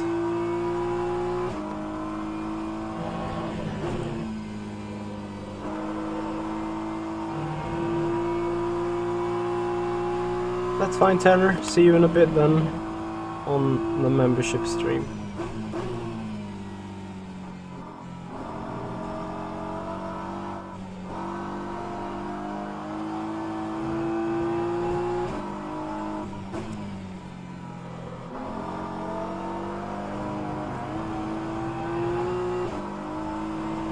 Thanks for the touchy.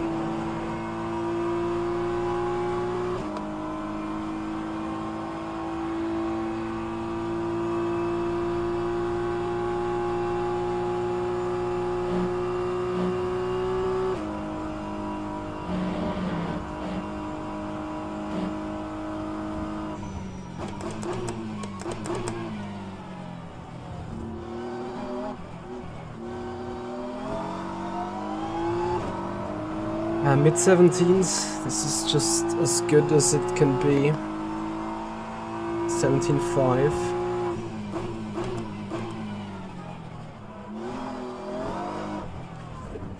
Ever so slight frustration because I think I'm lacking a little bit on performance patty. Just a tiny bit. So what I'm going to do is like I'm gonna go out on pits again on a different compound just to see.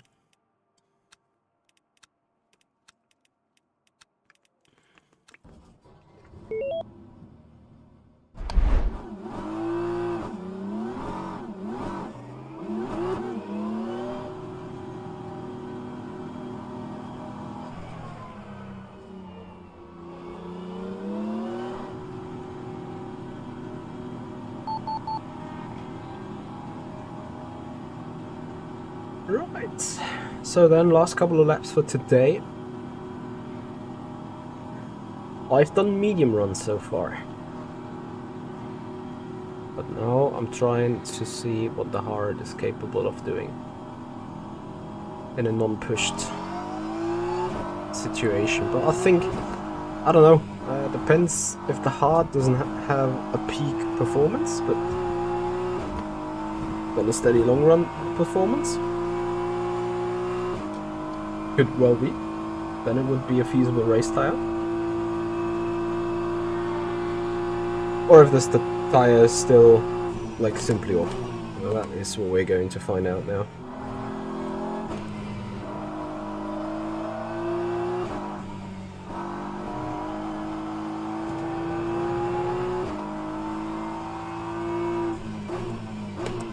I have the same issue with the mediums, and if I remember correctly yesterday, like generally the BMW appears to eat the rears a lot.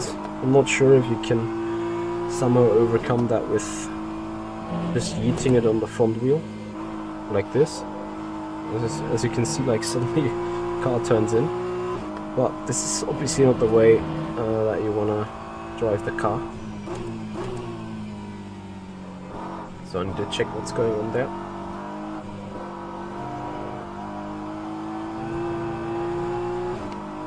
What lap times are you guys doing?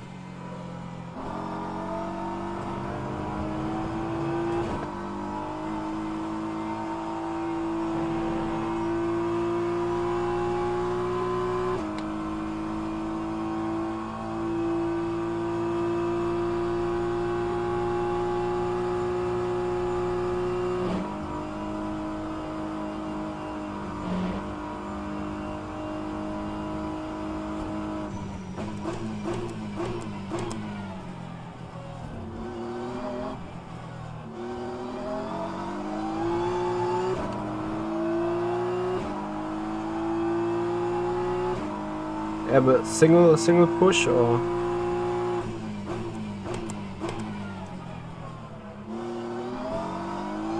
consecutive 16 threes.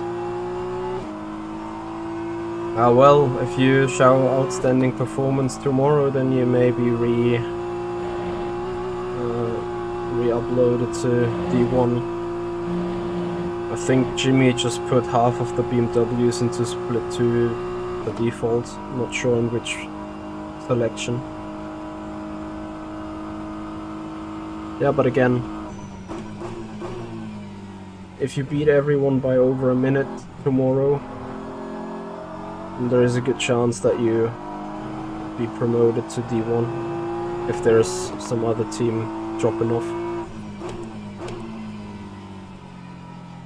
Yerney, hello.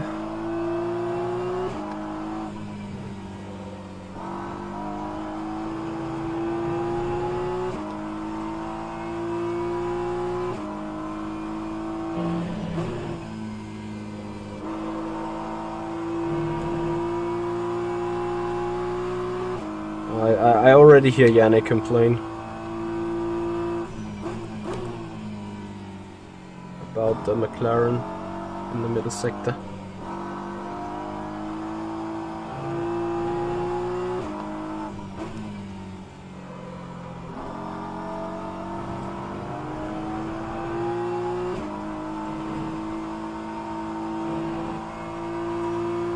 Have a good one, Paddy. Good luck to you as well.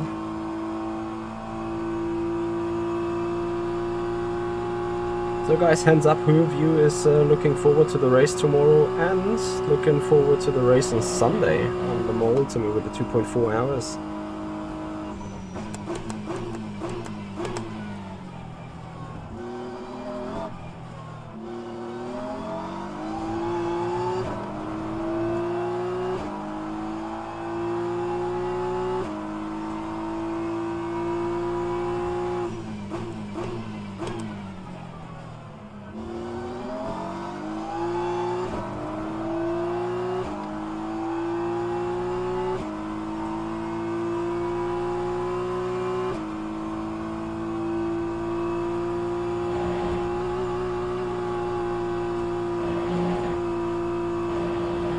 Oh my god.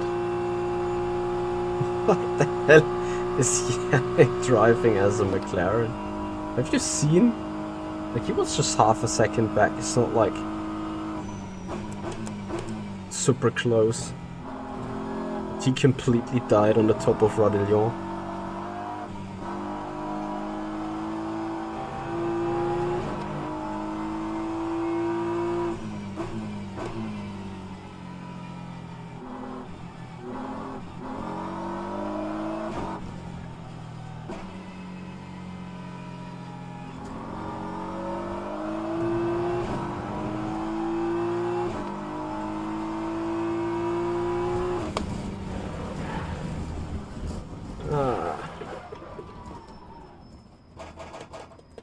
Unlike ACC, the wheel has bump stops.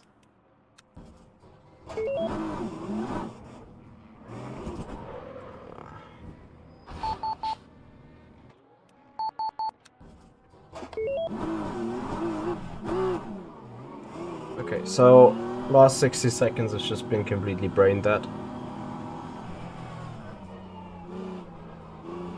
And I was getting tired, like I can't even do good investigation of what I'm trying to do.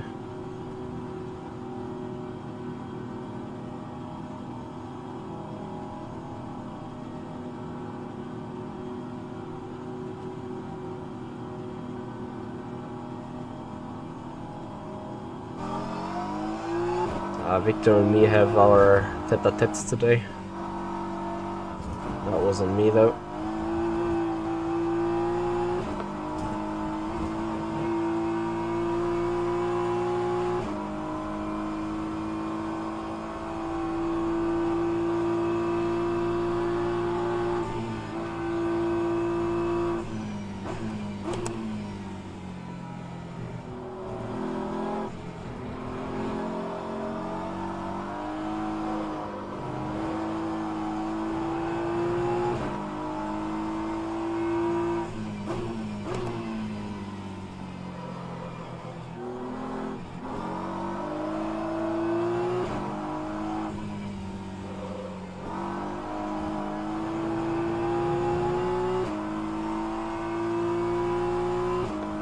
Fuck no, you love us racing in a GT3 car for a change.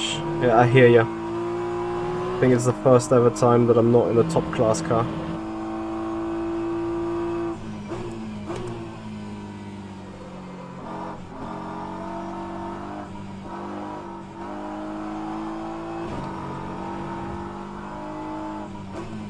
That exit of Fagnes will be the #1 go-to track limit infringement.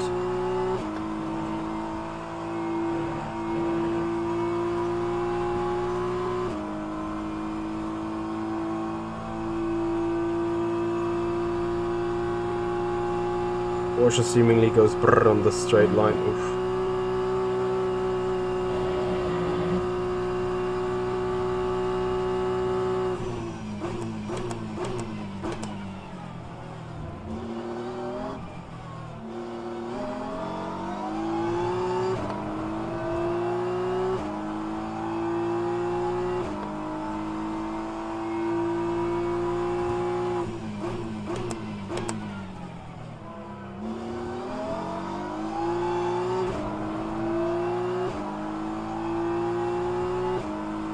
Let's see how much draft the GT3 has.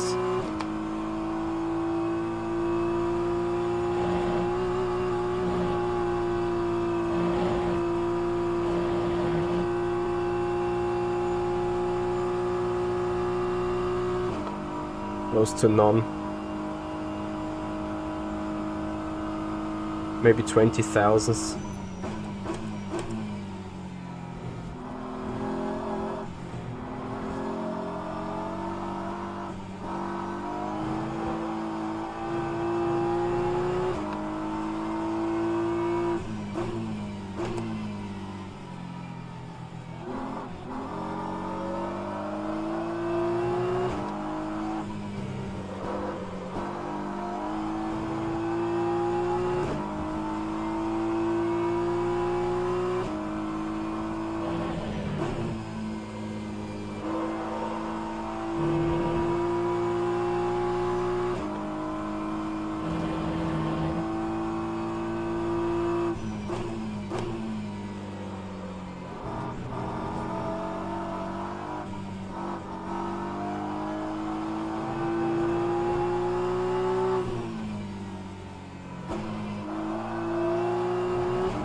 insane.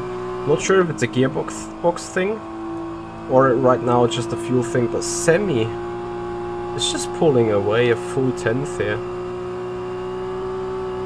And then we go through Blanchimont, and suddenly I start gaining that time.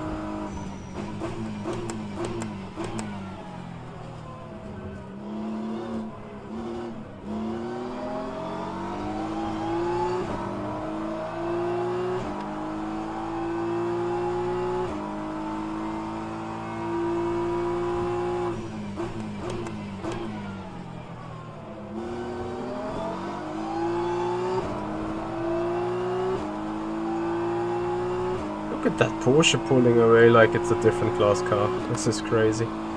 And this LMP stuff is crazy as well.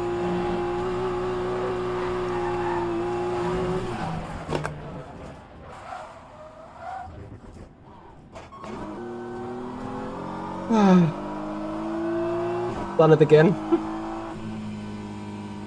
Yeah. Okay, I just leave it.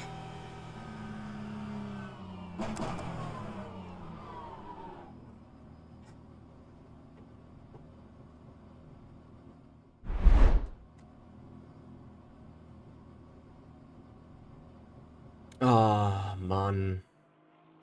Okay, since I got 15 minutes till our sub-only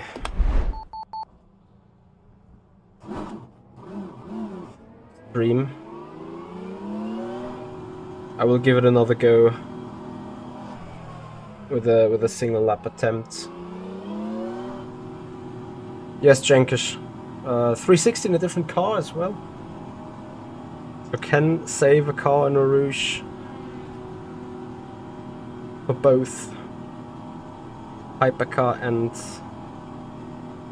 LMP, hypercar and GT3. It is an important lesson to learn though. If I would have locked the brakes like in the rule, I would have certainly run into a wall. However, if I would cause more contact while sliding four wheels over the track, I would be held accountable for it. Okay, so there's way too many traffic. Hey Alistair, how are you doing, buddy? Thank you for joining. It's fine, Victor. Also sorry for being an idiot for having not avoided the contact. I could have done that, of course, more than I attempted, but yeah, like I was committed for the corner.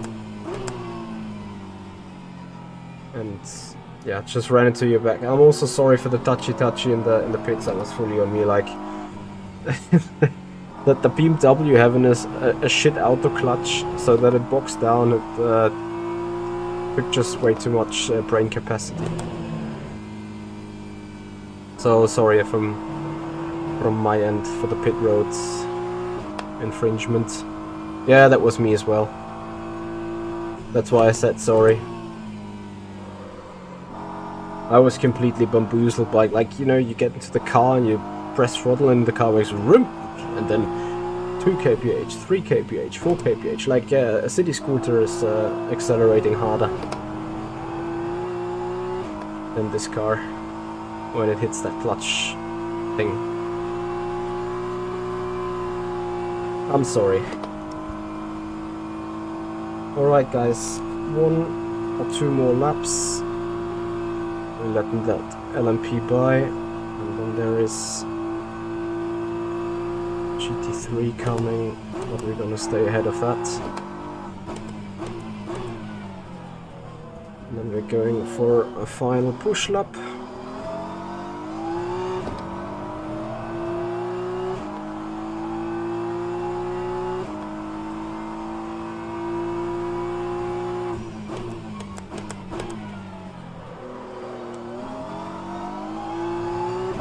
I'm getting annoyed by these taxis too. They need to fix this somehow.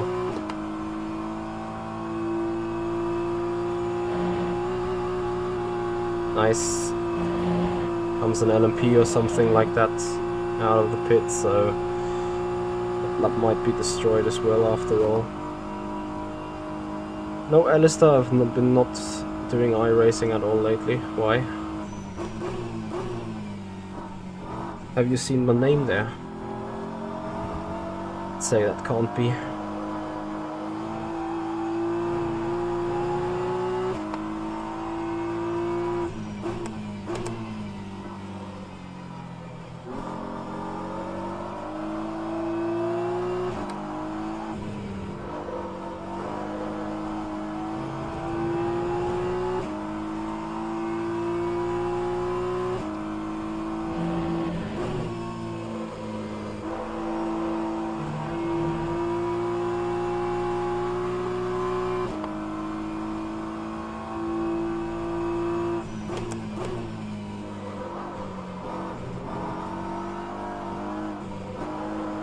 Come on, you're on an outlet. Let me do my lap, please.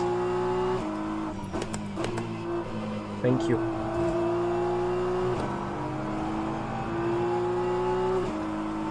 Much appreciated.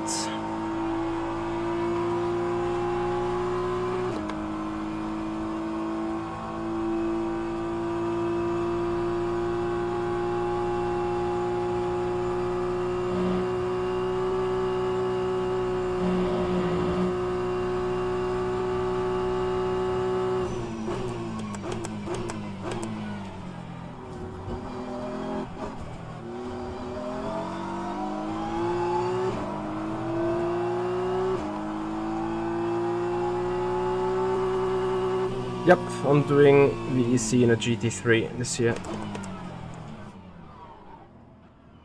Jimmy, track limits are a pain, but at the end it's the white line and then it's same for everyone.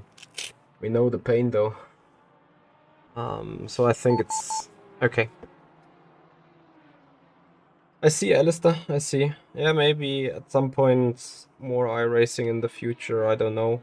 I guess from a streaming point of view, that might be the bigger market. At the end of the day, for the driving fun, the driving experience, I'm RF2 LMU, and you guys don't want to see me frustrated, don't you? Yeah, guys, so once again, we are heading off now in 15 minutes, sub-only, membership-only stream. So the guys that are supporting the channel get a goodie. We're going to have a little bit of a chat, enjoy doing a little bit of editing, do a little bit of thumbnail work, and obviously having a little bit of a good time on a Friday evening. So looking forward to see you guys, well, see the sponsors and see the the subscribers on the Twitch channel over there. And yeah, guys, if you want to join that stream, if you want to join that elite group, then consider becoming a sub on Twitch, consider becoming a member on the YouTube channel. We're gonna do these streams a little bit more often, and don't you worry, for those that cannot or don't want to sub or become a sponsor, you guys won't miss any huge driving, you guys won't miss any racing entertainment as such. That will keep completely free, of course. Right, and with that, we're gonna have a raid. We're gonna have a little bit of a promo of someone else, of course. So I guess you guys are here either for some iRacing or effectively for the more Ultimate, which I think is the more rFactor 2. It's also crashing now when you leave the service, like, mamma mia. Matt Malone on iRacing. Everyone seems being on iRacing. Nicolini is out on Le Mans Ultimate. So you guys enjoy a little bit of Nicolini content. And for all sponsors and the subs, stay tuned. Join our sub membership only stream in 15 minutes. Thank you for joining, everyone. And yeah, of course, if you appreciate the content as such, if you want to see more of the sim racing stuff, please become a follower on Twitch, subscribers on the YouTube channel, ring the bell to not miss out on any races. Tomorrow, 1 p.m. we have green flag in the 3 hours of Spa. on rFactor 2, and on Sunday, 8 p.m., we're gonna race the 2.4 hours of Le Mans. And we're gonna do that as a pit lane start, so we'll last the first challenge. Some good entertainment coming your way, that's for sure. Guys, have a great evening, and see you in a bit. Bye-bye.